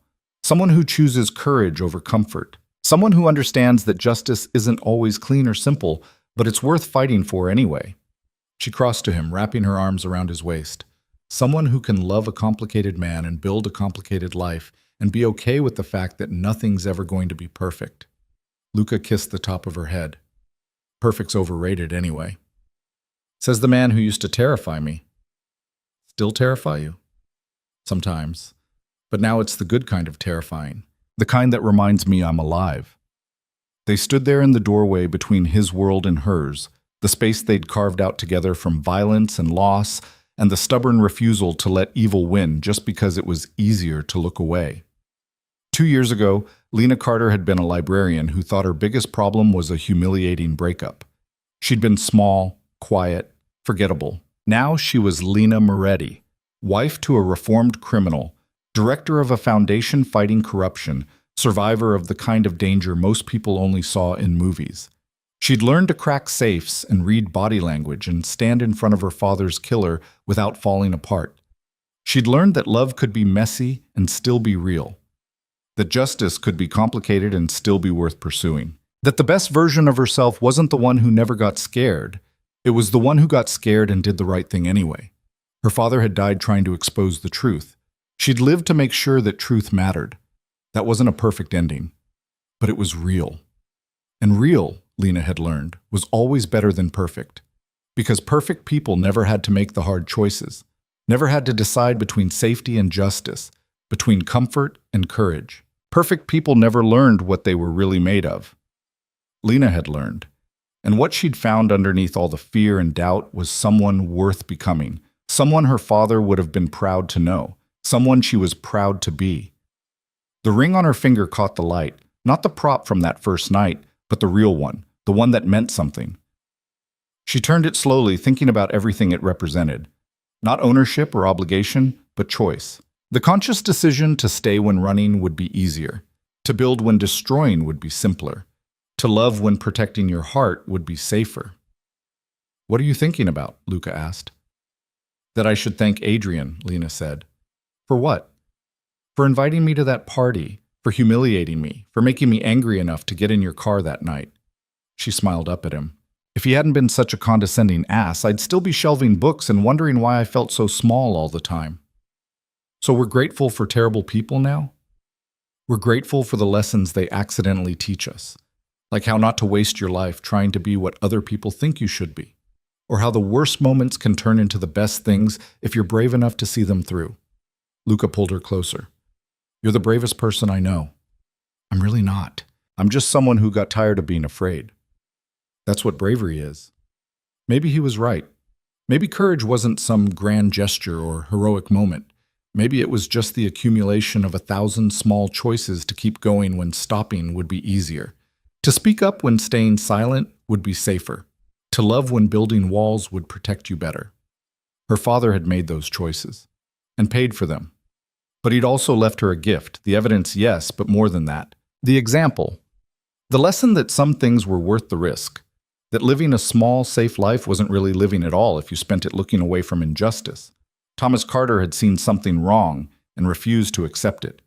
And his daughter had inherited that stubbornness, that bone-deep conviction that the truth mattered more than comfort. It had cost him everything. It had given her everything. Outside, night was falling over the city. Somewhere out there, the foundation was helping someone who needed it. Somewhere, a family was getting answers about what had happened to their loved one. Somewhere, justice was happening because two broken people had decided that their pain should mean something. That was legacy. Not perfection, not some fairy tale ending where everyone lived happily ever after. Just the stubborn insistence that the world could be better and the willingness to do the hard work of making it so. Lena leaned into Luca's embrace and let herself feel it all. The grief for her father, the gratitude for the man who'd saved her, the satisfaction of knowing she'd fought back and won. The exhaustion of carrying secrets and the relief of finally being able to set them down. She'd survived. More than that, she'd transformed. And somewhere, she liked to think her father was proud of the woman she'd become. Not in spite of everything that had happened, but because of it. Because that's what it meant to be Thomas Carter's daughter. To take the worst thing that had ever happened and turn it into a reason to fight harder. To love deeper. To be braver than fear said was possible. Perfect? No. But real. And honest. And worthy. And that, Lena had finally learned, was more than enough.